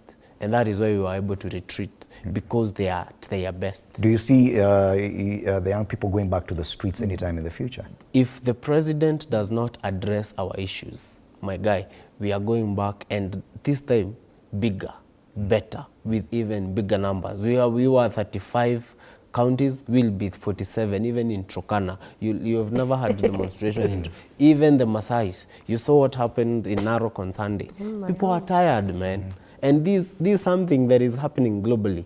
We remember like 2-3 months ago, all the universities in the US, they were on strike. Why were they striking? Because of what is happening in Palestine. They don't know anybody there, but they are tired. Okay. Why are you killing people? Speaking about universities, and as we get to the end of this show, we cannot afford to ignore this headline on the front page of the Daily Nation. It is something, Nelly, we've talked about here over and over again. The situation in universities. And that is where the youth come in. That is something that affects them directly. Yeah. We've talked about the role of students, university students, in all the historical agitations that we've had for multi-party democracy, for the review of the Constitution. University students have been very active in that area. But this time round, they were not as active because apparently a lot of things have happened in the university. They call it the Duale Bill, with the changed elections of representatives. And now even their own problems, they're not able to fight for themselves. The headline reads, heavy burden of new student loans. Families are now paying higher fees than before under the higher education funding model unveiled last year that will also end up saddling their children with hefty loans upon graduation. And with the current job crisis, things can only get worse. And they say that a student taking medicine and classified as most needy, which is perhaps one of those who receive a lot of funding, will still end up with a loan of 1.4 million shillings. Imagine. These are the conversations, these are the questions people should be asking the president today. But even with so many university students, we've not seen them come out to fight for this. Are we saying that now with this new awakening, we are going to see a return of university students fighting for their own rights? Kamala. You know, education is an equalizer. And for a long time, we've tried to contend with the challenge of meaningful education to our population. Where we have failed is to come up with a plan and proper leadership in the education sector. I mean, allow me to say CS Mashogu should not be in office. That goes without saying. That is true. Him and Linturi today, they need to be in the list of those who had the Last Supper last night with the president. Now, when we have called for an audit of our education system so that we can actually know how much will it cost Nelly to go through university. How much will it cost Kamau to go through a tertiary, a TVET education? How much will it cost him to go through primary education? Because we have all this disbursement of bursaries, help, and then you still find that there is no improvement on the quality of education. There is a difference between schooling, a schooling system, and an education system. Our people must be fully equipped with the knowledge that is useful upon graduation. But even as they do that, at what cost? We need a proper audit as a nation on what cost of education are we contending with, so that all this budgetary allocation can really make sense. It does not make sense for you to go through a degree course for 4 years and end up with a 1.4 million loan.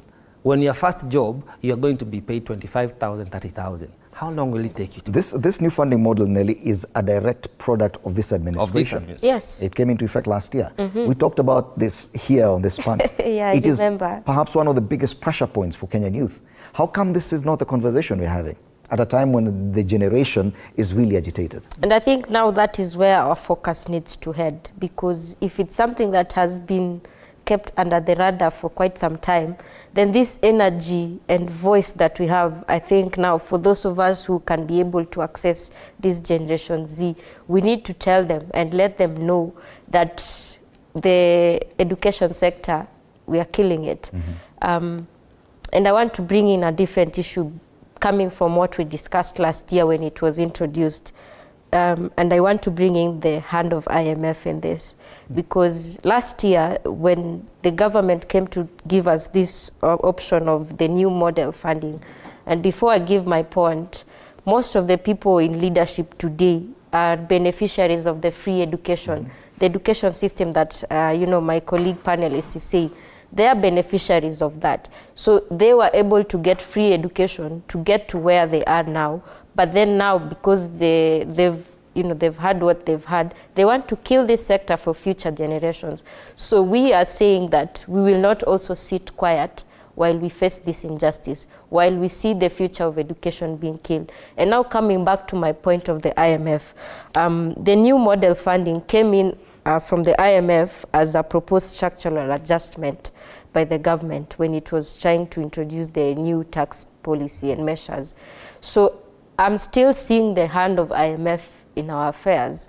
That shouldn't be the case, because we wouldn't have gotten to where we are talking about the new model of funding if the IMF had no space or place in this, because whatever we experience came as a set condition now. And then now you begin now to question, for what sense, at what cost? Are we just saying that as a country we are being led by the IMF, we are just ticking their boxes? We have delegated duty to someone, but it seems like we have now delegated it to a third party. So that shouldn't be the case. Okay. It's an issue we've always talked about. And another thing, because now this is going to make more of privatizing the education sector, and that is why you're now seeing by the time someone finishes school, they have a loan. Because you've privatized the education, you're commercializing it. Therefore, it is bringing up inequalities. Coming back to the CS Machogu, we still have an issue that I talked about previously. This government still opened school partially when they failed to declare the floods a disaster. You remember they opened school. Up to date, Fred, those children from the more than 2,000 schools, they're still not back in school. But the ministry is silent. Things are moving on. The national exam won't wait for these children in school. So you begin to wonder how are we prioritizing this country, and what wrong did the children of Kenya do to the government? Parting shot, Kevin. What? You could comment on that issue of education or any other. Yeah, well, education loan in any country is massive. In America, when you leave schools, university in the UK, there's always a massive role about it. But the thing is, if there's no jobs, you cannot pay the loans. And people drag these loans forever in their lives. So Kenya the president has to look into, because let me tell you, as an award-winning entrepreneur myself, I know how important it is to be an entrepreneur in this world, especially in 2024. And I was a mentor also for many young Africans, entrepreneur in Africa a couple of years back. Africa, like my colleague mentioned here, has a massive potential of entrepreneurs. The government should actually invest a lot backing up entrepreneurship in this country. And this will solve a lot of problems, especially loans, because then they will be able to create jobs. You know, people don't want to go and work a 9 to 5 today. They want to be entrepreneur. They want to exhibit their ideas. And that's why loans is going to be here, right, all the time, because education is expensive. But we need to bring something to complement or kind of like, balance it so that they get, education. And it has to be affordable also. and accessible to everyone equally in order to move forward. Okay, come on, finally. Education, for it, loans will always be there. That is over and above. But you have to make it affordable. And this affordability is coming in with our issue of expenditure as a country. And let me tell you, I have realized Kenya is one of the richest countries in Africa. We have a lot of money, but we have an expenditure problem. And we have a government who is channeling money to other avenues and neglecting education.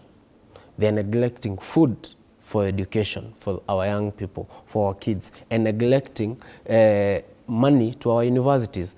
Hence, now I think even these loans have gone up since the government declined from giving money to the universities. So universities have to look for funds so that to fund the projects of the campuses, the institutions, so that these institutions to move on. That's why it's trickling down to the executive. Please come, let us sit down and not talk and implement what is supposed to happen, the expenditure problem. So, and I think going forward, I would tell our young people, let us not relent, let us not give up.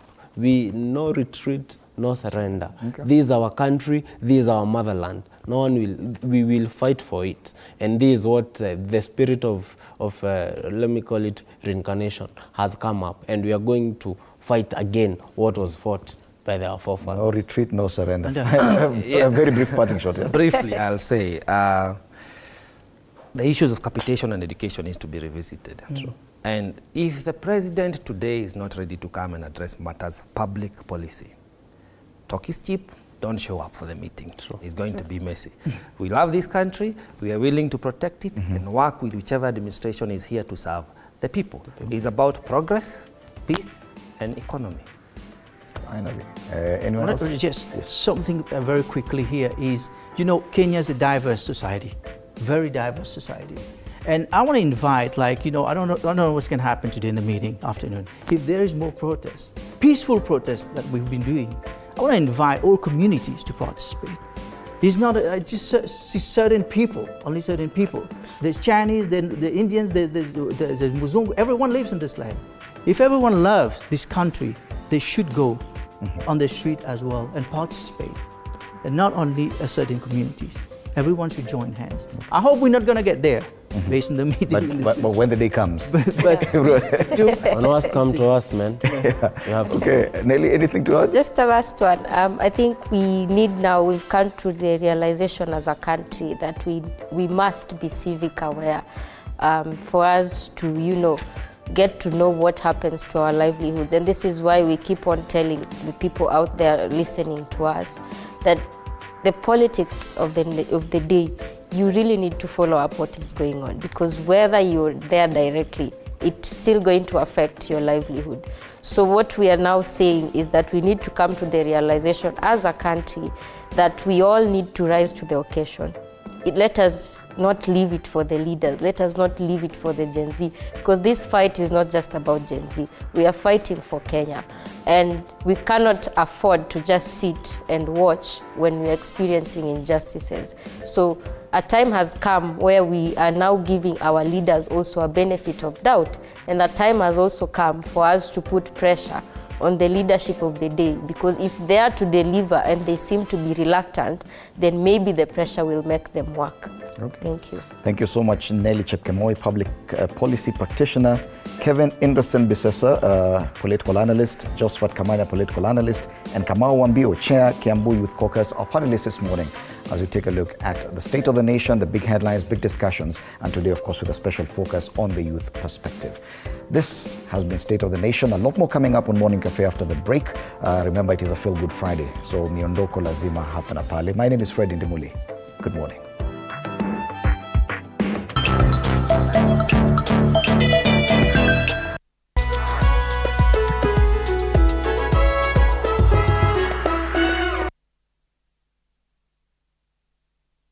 Where business meets brilliance.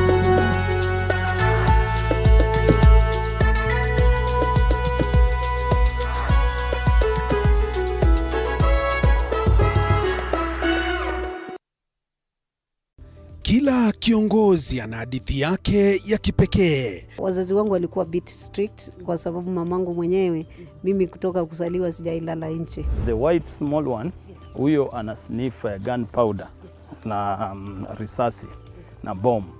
Alafu huyo mwingine ni ridgeback ana sniff simba.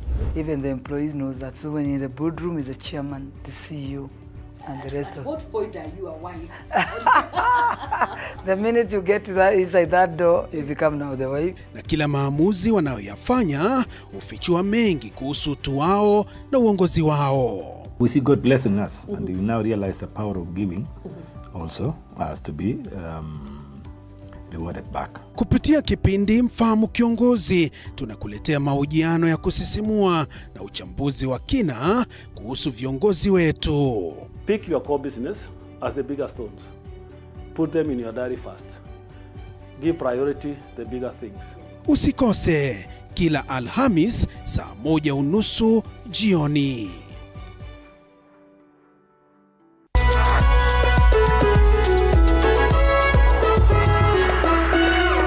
In a world where challenges are as common as opportunities, there are those who dare to defy the odds. They are the entrepreneurs. Entrepreneurship isn't just about starting a business, it's about embracing uncertainty, pushing boundaries, and turning dreams into reality. Hata ambao ni pesa ya kusave, wallahi. Ambao mwaka ni pesa nyingi sana. As long as you're earning something, there's always that opportunity to save. And you start with where you are. The way we run the business is in a very unforgiving way, where every team member has to bring out their best. So, to all the dreamers, innovators, and risk takers out there, remember, being an entrepreneur isn't just a job, it's a way of life. Join the journey. Become an entrepreneur. The Grind, Mondays at 7:30 p.m.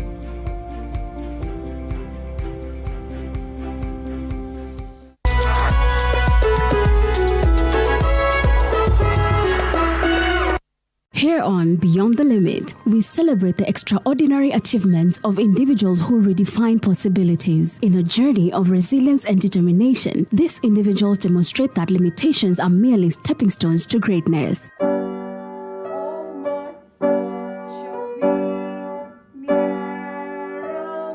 I'm Nancy Njoroge, a mother of 3. I have 2 girls and a boy who is Clinton and who is autistic. When my heart got healed, I decided to come out to be creating CP awareness, to let other people know that there is such a condition, and people that has it is not that they are witches. Together, let's go beyond the limit every Saturday at 8 p.m.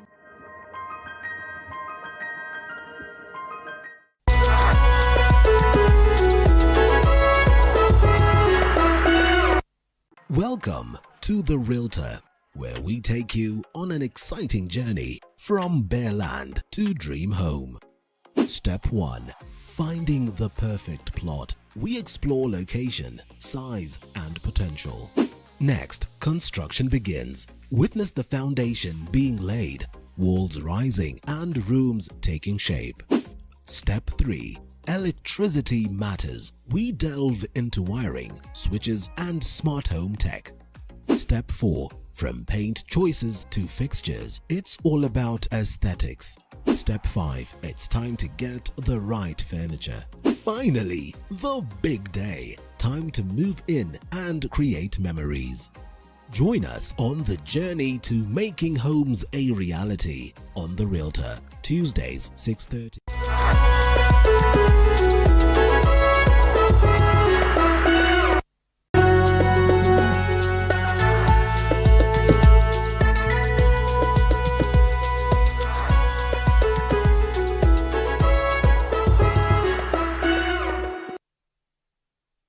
Kila kiongozi ana hadithi yake ya kipekee. Wazazi wangu walikuwa bit strict kwa sababu mamangu mwenyewe, mimi kutoka kuzaliwa sijailala nje. The white small one, huyo ana sniff gunpowder na risasi na bomb.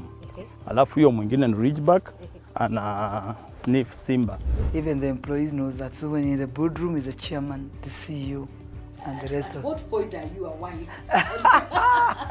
The minute you get to that inside that door, you become now the wife. Na kila maamuzi wanayoyafanya hufichua mengi kuhusu utu wao na uongozi wao. We see God blessing us, and we now realize the power of giving also has to be rewarded back. Kupitia kipindi Mfahamu Kiongozi, tunakuletea mahojiano ya kusisimua na uchambuzi wa kina kuhusu viongozi wetu. Pick your core business as the bigger stones. Put them in your diary first. Give priority the bigger things. Usikose kila Alhamis saa 1:30 jioni.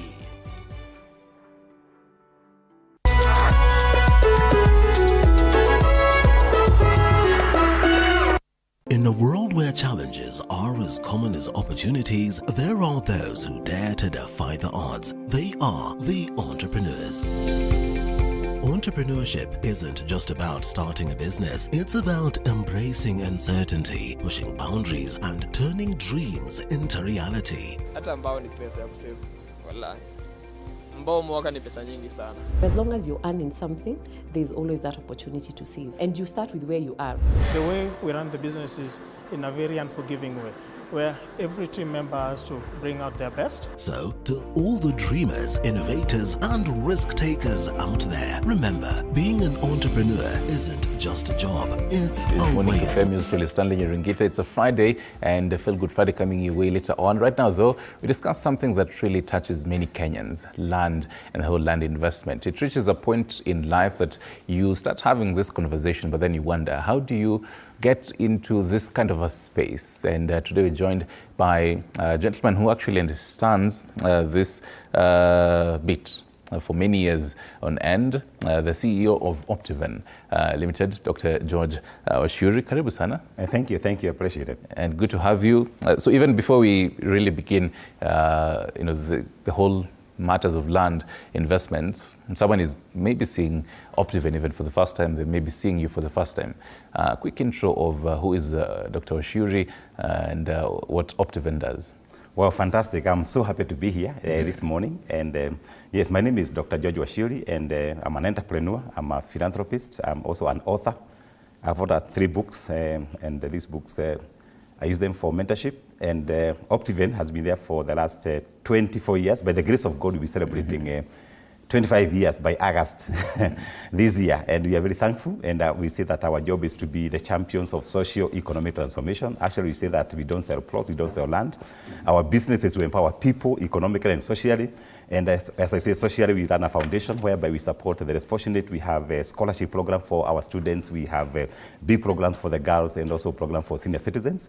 So Optiven is actually a movement. It's not a company, it's a movement to ensure that we are adding value to the communities, not only here in Kenya, but across the world. And I'm happy that by the grace of God, we are able to provide many opportunities for our people. Right now, we are about 600 employees working for Optiven. So when you partner with Optiven, you're not only partnering to buy land, you are partnering with an organization that will literally transform communities and societies. And I'm happy that recently we introduced our Optiven Football Club, and we have been going out there to encourage young people. There are issues of mental health, and I'm happy that Optiven is a very interesting organization. And those who are seeing us for the first time, Optiven means optimizing ventures. We believe that whatever we touch must prosper. The people we touch must also prosper. And that's why I'm so happy to partner with the TV47. Right. You must also thrive. Most definitely. And the last time we were having a conversation, and just to even apprise a viewer who's watching us for the first time, I think that was around maybe 2 months ago. Yes. Thereabout. And you had mentioned that you're going to be traveling to the United States of America to look for more to interact with Kenyans, first of all, to tell them about the land opportunities even in Kenya, as well as even in the US. So this is a whole move that Optiven, it's a new venture actually. Yes. Is it uncharted waters even for Optiven, getting into different parts, not only even in US, even in different African countries, just talking to the people who are there, maybe who are Kenyans, who are also not Kenyans, and telling them, hey, in Kenya, kuna hii shamba iko hapa. Actually, what we are saying is that if you look at Optiven and you look at the real estate industry, it's basically a virgin market. That's why I say that we don't have competition. We can only compete with ourselves. And for us at Optiven, we say that by the year 2041, we must be in 20 African countries doing real estate. We are targeting countries like Congo, countries like Rwanda, and also even in the US, because if you look at the US, there are 300 million people, and these people, they are always investing in real estate. I'm happy that we are now registered officially in the US under Optiven Incorporation. So we are eyeing our eyes to do business in the US, and there is an encouragement to many Kenyan companies that when you do business in Kenya, don't only focus in Kenya, focus across the globe, because now the world is very small. Actually, the world is on our phone. You can be able to get opportunities out there. And let me take this opportunity, because I know there are many diaspora people who are watching this program, to say thank you to them. You know, we went to Arizona. We met a lot of Kenyans. We are in Seattle. We met a lot of Kenyans. We are in Dallas, Texas. We were in Boston. And all these Kenyans that support Optiven movement, I want to say thank you so much for supporting us. And I'm happy to say that the majority of them have been able to invest with Optiven. And we are now building for them, because Optiven, we only used to do land. But now we have a company registered to do houses for our customers. If you bought a property maybe 20 years ago with Optiven, we can be able to, you can speak to us, and we can be able to build a house for you. Right. And it's very easy. We are calling it 50-40-10. You pay 50%, you do the structure. You pay 40%, we finish.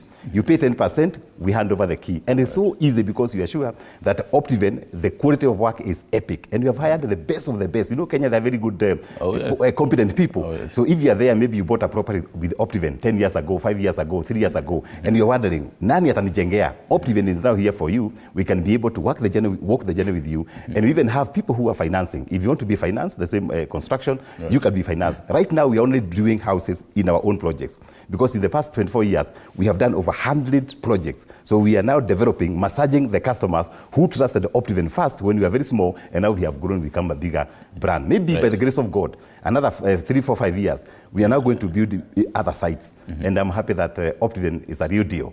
All right. You mentioned the 50-40-10, and someone who's watching, it probably sound like the lipa kidogo kidogo concept. And this really, it's like you're talking to the young generation, the Gen Z. Because right now, sisi kama Gen Z, would really want our voices to be heard. And when we hear land investment, it seems as if in most instances, we are left out, because this is a generation that they're employed, or what, if they're actually employed, self-employed, or employed somewhere else, they do not have the capital at the moment to even invest in land. Does Optiven take care of such a generation, our generation? Well, thank you so much. Actually, you are reading my heart, because personally, I have passion for the youth. And one of the things that we have done is that we have a project we call mentorship plots. Mentorship plots. That means we mentor young people to start investing now. It's like a mentorship. And these properties, we are selling a plot or a property that is value added, only $1,000. It's about $129,000. And to make the deal even sweeter, so once you buy this particular property, we're able to pay for you the transport to where the property is. We pay for you the air ticket. Some of the young people never want to explore out there. So we pay for you the air ticket, take you to Malindi, take you for a Malindi tour. After the tour, we talk to you the importance of investing in land. Remember, even in the Bible, Abraham refused to be given plot. Akanunua. Abraham bought a plot. So we are talking to this Gen Z that they can be able to invest more. And maybe you say, George, I don't have that 129,000. You can combine 2 people. If you combine 2 people, that means 60,000 per person. If you don't have the 2 people, you can combine 4 people and own this property together. That means with about 20,000, you can have a property with Optiven. And what more, these young people, we are telling them, once you buy, you pay 129,000. We pay for you the legal fees, we pay for you the taxes, everything else, and your property is there. The only thing I do for me as George Washiri is to deliver the title to you. And let me tell you, young people are coming to Optiven. Our offices every day, they are coming to say, hey, Washiri, can I buy a property with you? And we are in Absa Plaza, Loiter Street, 2nd floor. And if you are there, a young person, and you've been wondering, can I have my own property? Now, Optiven, we have mentorship plots. And we can give you permission to pay Maripo ya Polepole. You can pay 6 months, you can pay 8 months, you can pay within 1 year. And once you start, what happens? We educate you the importance of investing in real estate. Who knows? Maybe these young people, they are the future George Washiris. Actually, they are. So we must mentor them. Now we are calling it mentorship plots. Sisi tulisema tunaacha kuitwa future leaders with the current leaders. But anyway, so what's the size of the plot first of all? And as well, I have dedicated, I have looked for someone else, and Tukasema was splitting 60,000, and it's about, the frequency is 8 months. And then it reaches maybe the 5th or 6th month, and I cannot continue paying. What happens in such a scenario? What we do is that when there are challenges, we give them more time. You know, you tell me, okay, maybe you have a challenge of a month or two. Okay. We'll allow you to take a break a month or two. Then you tell us maybe the third or fourth month, I'm going to come back. And this property we are selling to young people. You can buy an acre, you can buy a quarter, you can buy a half. There are even some who are coming as a group, you know, as a big group, and they are buying even 10 acres. And I'm happy that young people may think they don't invest, but let me confirm here, because I'm dealing with them. They really invest. I even have a mentorship program for them, and I encourage them to keep investing. And not only in land, I also teach them on how to invest in business startups. You know, I met quite a number of them that are doing their own businesses, and they are making money. By the way, people think young people don't make money. They make a lot of money. There are even some who come and say, hey, George, I don't want this small one. Me, I want 3 acres. We have a project in Anyuki whereby a group came for very young people, and they said, George, we want to buy 10 acres to do our own homes. Right now, we are producing our own facility for them. They are applying for 40 million shillings to do their own houses. Some of them are engineers, some are architects. That means matters skills. They are developing skills for themselves. They're going to build for themselves. So these people have got massive potential. We only need to nurture it, and I'm happy that they are go-getters, I would say so. Right, fantastic. Let's stick around with the coastal region for a bit. You talk about Malindi. So far in a year, there is the new project that you guys have, Ocean Ridge View in Vipingo. When you take a look at the coastal region, yes, mostly, they are hectares and hectares of land. And mostly, it is not actually Kenyans who own these lands, they're foreigners. And well, Optiven is coming on board and telling, even as a Kenyan, you can actually be part of this. First of all, what was the thinking behind going to some of these uncharted waters like Vipingo, the coastal region? Because mostly we see land investment in places places come on Anyuki, as you're saying, Thika, where it is close to the Nairobi CBD. Yes. So why Vipingo? First and foremost is that the East African coast is a very popular coastal region, not only to Kenyans, but across Africa. Our property, we are calling Ocean View Ridge Vipingo. We are selling both to Kenyans and non-Kenyans because it's a leasehold property. We did a change of user, and then we have done a master plan. And one thing I discovered that the reason why Italians came to the coastal region is the weather. The weather is epic, it's fantastic. And many Kenyans want to have a holiday home there. They want to do their houses and do Airbnb. And I'm happy to say that this project is very popular because, number one, it's location. You can be able to view the ocean when you're in this project. But one of the reasons why people love the coast, other than the weather, is what the government has done. You know, we now have the standard, we have the railway all the way to Mombasa. They are talking about the dualling of this Nairobi to Mombasa. So it is opening up the coastal region. And then the coastal region, every person is right there. Be it Italians, be it Kenyans, be it Germans, everybody is in the coastal region. And then Mombasa ni pahali ya raha. So we said as Optiven, can we provide our customers with beautiful homes? And for us, it's not only selling plots. We are selling you a plot, we build for you. If you're in the diaspora, we put somebody there for Airbnb, we can manage for you. We are actually offering 360-degree solution, not only land. We are looking at you and say, hey, wait a minute. You put up money in Mombasa. We can do a house for you. We can link you up with the financier. We can manage that house for you. Now the money now comes from your house to your pocket. And that's why the Optiven way of doing business is totally different, because some people sell properties, they disappear. As we stick there with you, and this particular property, Ocean View Ridge Vipingo, we're even doing a clubhouse because we want people to be happier. You know, we are in business of making people happy, not business of selling land. We are in business of making people happy. So we do a clubhouse, we do a swimming pool. Right now, the engineers are there. We are doing perimeter wall for the sake of security, and then we are planting over 3,000 trees within that particular project. That means once you enter into your property, you feel as if you are in a forest, yet there are other neighbors there. And I'm happy to say that the uptake has been amazing, because people know that Nairobi is very busy. Mombasa is a bit slow, so sometimes you want to slow down. You slow down so that you are mentally able. And that's why we are saying that we are offering people the lifestyle of opulence. And if you're there, you're looking on how you can be able to join this lifestyle. You only need to call this number, 0790 300 300. Or you can go to our website, www.optiven.co.ke. And Optiven, we are giving you 24 years experience. So you're not guessing. You're not saying my money is going to get lost. Apana, you cannot lose your money with Optiven. For 24 years. We go our neck up high, our head high, because we don't fear anybody, because nobody has ever lost money with Optiven. And that's why I tell people that if you're looking for a company to trust, a company to partner with, don't look any further. It's Optiven. If you look at the number of awards you have gotten, both here in Kenya and outside, it is a testimony that one can do land in an honest manner. Of course, we have our own challenges. And when you have our own challenges, we don't take these challenges to the customer. We absorb the challenges. We absorb the losses. Of course, you're aware of one time we did a partnership that was awful, was bad, it was terrible. And we lost a lot of money. We lost $2 million. Yet, that money was paid by the customers, and we were able to refund every single customer back their money. It's about 200 million. Of course, we don't have that money. We went to the bank, borrowed working capital, and paid back people their money. And I wrote a book called After the Pledge. Maybe you have read it. Oh, yes. And if you have not read it, it's available on Amazon. You can go to Amazon and just check Dr. George Washuri, After the Pledge. And this is a book every entrepreneur must read. You know why they must read? Business about making mistakes. And when you make mistakes, please own up. Don't disappear. Don't switch off the phone. Tell people, I have goofed. Once you have goofed, make good. Don't run away with people's money. That's what at Optiven we did. This is not the first mess. We have mess elsewhere, but we are always pay back customers' money to ensure that we lose, customer does not lose, and that's Optiven for you, optimizing ventures. So if you are there looking for where do I invest, come to Nanyuki. We have projects in Nanyuki, Great Oasis in Nanyuki. With only 399,000, you have a property in Nanyuki. And this property is not just land. We have done the roads, the water tower, electric fence, it is ready to build.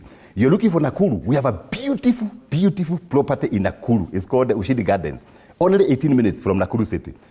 Only 1.2 kilometers from the tarmac. That property, you have done the water, done the roads, planted 3,000 trees, and we also given a place for place of worship and their common areas. And it's also ready to build. I'm happy that Ushidi Gardens Nakuru, the first customer is building. With only 1,095,000, you have a property there, and then we pay for you the fees, the taxes, and everything else. And then once you build there, we can also build for you, we can manage for you. So if you're looking something in Nakuru city, Optiven have you covered. Look at the Gong. Now people are going to Gong in Kimuka. Kimuka, you have an amazing, amazing project right there. With only 1.899 million, you have a property that is ready to build. Right now we are doing the borehole, the roads, the trees, and everything else. We call it value-added plots. It's a 4-star project. Because for us, you have different levels of projects. That's a 4-star project. And with Optiven, we have something for everyone. Go to Nyeri, we have properties in Nyeri. Go to Kitale, Vian's Gardens in Kitale. Can you imagine? Just near Kitale town, you can be able to get a property right there in Kitale. Kisumu, we have properties there. So mention any county. We are in over 30 counties whereby our Kenyan people can come and plug in with Optiven family. And once you come to Optiven, you become part and parcel of the Optiven family. After we sell to you, we don't disappear. We are there asking yourself, do you want any other support? And I'm happy that we are... So there's full transfer to... the owner. Exactly, yeah. Of course, once you buy, we pay for you the transfer fees, and then transfer fees to you. Of course, we pay for you the transfer fees, and then we hand over title to you, because you don't sell land that you don't own. First of all, we buy the land, and then we sell to the customers. So now for the customers, for example, what's the difference? Educate the viewer this morning. The difference between I come as a solo and an individual buyer. I come to you, walk us through that whole process. And then vis-a-vis, I'm coming, or rather a SACCO representing me. So comes on board and then buys this land, which is very common in the country right now. Different SACCOs would buy a huge piece of land and later on subdivide. So is Optiven involved in that subdivision of the land? What we do is that for us, we target either sell to groups or sell to individuals, and we buy big land. And then once we buy it, we of course we verify. We do the due diligence on this particular land. And then once we do the due diligence, some of them we do validation. There are some we don't do a lot of validation. I told you we have 4 levels. We have 5 levels: 1-star, 2-star, 3-star, 4-star, 5-star. 5-star, we even do cablo. We do underground power. We do perimeter wall. We do water tower, and then we pipe the water in every plot. That's 5-star. 4-star, we don't do cablo. We do compacted maram roads. We plant the trees. We do water tower. We fence it, and then we subdivide and sell. Then you have 3-star. 3-star, you don't do solar. We do compacted maram roads. We plant the trees. We do the water tower. Then we have 2-star. 2-star ni shamba tu tunanunua, tuna grade. And then 1-star is for keeping your money. We just do the beacons, and they are the cheapest, between 120,000, 150,000, 200,000. But for now, before you continue, yes. Let's say for example, the 1-star. Is it now no restrictions? This can either be a commercial or residential. In fact, 1-star. But then for 5-star, because how it is structured, the cabros and everything, it seems as if it is mostly for residential. Actually, and not limited to. Actually, for 1-star is the way you go and buy infrastructure board to keep it there. You keep it there for 10 years, 20 years. After 20 years, maybe that property you're buying at $1,000 or $129, it will be maybe 10 million. And that's why we target the young people, because young people, they're not in a hurry to build. You know, you can buy it and keep it there. That's 1-star and 2-star. But now 3-star is ready to build. People who are willing to build. And the price for 3-star, 4-star and 5-star start from 2 million going up. But 1-star is below $1 million. And we target the young generation because they know they are not in a hurry. Unanunua unaweka, maybe 10 years to come, you dispose it. Like now there's one we are calling kibali cha watoto wetu, whereby we are selling to children. You can buy for your child. Your child could be 1 day or 3 days or 1 month or 1 year. You buy for them. Of course you hold for them. The time they're getting married, instead of giving this child a bed, why can't you give them a title deed? And maybe that title deed will be worth millions, and maybe you bought it at only 129,000. So that's the kind of transformation that Optiven is doing. You talked about, the other question was what? The process now. The process of buying. For example, hypothetically, I walk into Abzet House today. Yes. Ninge kwa ofisi yako to sign papers and all that. Yes. So first of all, because there's always the due diligence that even Optiven has to do. Walk us through, first of all, the due diligence that Optiven does and ensures that hii property yenye utakuja kuniuzia, it's okay, totally. Hakuna watu watakuja later on to say that this is my land and all that. First of all, what's the due diligence that happens? And then secondly, now I come to you in your office. What's the process that I'll go through? Excellent. They call it the DD. One of the things that we do is that, of course, when these agents call for lands to buy land, we have a whole team of legal. We have several lawyers in Optiven, and their job is to ensure that they check who is the owner, how is the owner. We even check the DD for the owner. We check the ID, whether they're the real owners. We pick that title deed. We check with the lands office. We go to the ground and talk to the wazes. You know, the elders will tell you, hey, this shamba is for so and so. And we do all what it takes. And DD can take even a month or 2 months. Some big lands can even take 6 months because you need to be sure that the land is okay. We go to Survey of Kenya to see whether the deed plan is okay. And once we are comfortable, we now engage the owner. Once we get the owner, they give us warranties. In case something happens on that land, they are able to pay us back the damages. And the same warranties we give to our customers. And once we are happy, we put now this property in the market. And for you to come to Optiven to buy, it's very easy. You can either call or you can come to offices, either in Absa Plaza, Nakuru, we are in Golden Life Mall. You can just pop in there. Mombasa, we are in Mutuapa, we have an office there. Maridi, we have an office there. We have an office in Karen. Once you come there and say, George, I want a property with you, we'll give you a copy of the title for you to do a search. There are people who say, I also want the register guarantee. We can give you that because people need to be very sure. And once you are happy, we take you for the site to have a look. Because once you go to the site, you'll be able to tell, do I love this space? Do I love this area? If you don't love that area, we take you to another area. And once you're happy, now sign an agreement. Once you sign an agreement, then you tell us, is it cash? Is it installments? Once it is installments, we tell you, you pay within 1 year. We usually charge 1% per month. Once you finish paying, you give us 90 days to process the title. From Optiven, now to your name. And after that, you have now possession of your land, and you can tell us, do I want to build? Do I want to keep it a little bit while I get money? And then we are able to support if you want to build, because at the end of the day, we don't want to just sell you land to, other than 1-star and 2-star, to keep it there. We want to sell you land and also get a house, because you know Kenya today, the demand for houses is very high. We have a shortage of about 220,000 houses for every year. So to cater for this shortage, Optiven is playing a role to support the government through affordable housing to ensure that our people are building. If you come to a project in Kitengela, majority of our customers are building, you know, and that's why you find that people don't take a lot of mortgages. The mortgage uptake is very small. In fact, they say we have less than, we have very few mortgages in Kenya, but the majority of people are building their own homes. People like Optiven, we are supporting these guys to do their own homes, and that's why you find that Kenya is a construction site. Everywhere people are constructing. Go to a project in Nakuru, watu wanajenga. Go to Kitengela, watu wanajenga. Go to Gong, watu wanajenga Nyeri, because people believe that you can buy your own property, do your own home at your own pace, and then you are able to have your own shelter. Do Kenyans exit the country to invest outside? Not really. Of course, majority of Kenyans, they love this nation. Of course, people love this nation, and not a big percentage. Even those who are outside Kenya, everybody has a dream to have a home in Kenya. That's why you find that for me, I do a lot of diaspora. The other day I was in Australia. I did 5 states in Australia. I was in Perth, I was in Adelaide, I was in Sydney. And every Kenyan I met there, they say, George, we want to come back home and have a home in Kenya, because they say east or west, home is best. Right. As we wrap it up, your parting shots on what someone really needs to know. if they haven't yet started thinking about, because one of your biggest taglines, even as Optiven, is start investing now. So even that now is really sentimental even for you guys. Yes. What do they need to know about starting to invest in land right now? And how do they go about it? Briefly as your parting shot. I think it's easy. If you are looking to invest in land, just partner with Optiven. Join the Optiven family by calling this number 0790 300 300, 0790 300 300, or pay us a visit to our offices. We can be able to work and work with you. And it is very easy for us because if you don't have money, you can combine, you can have a group. We can be able to give you malipo ya pole pole.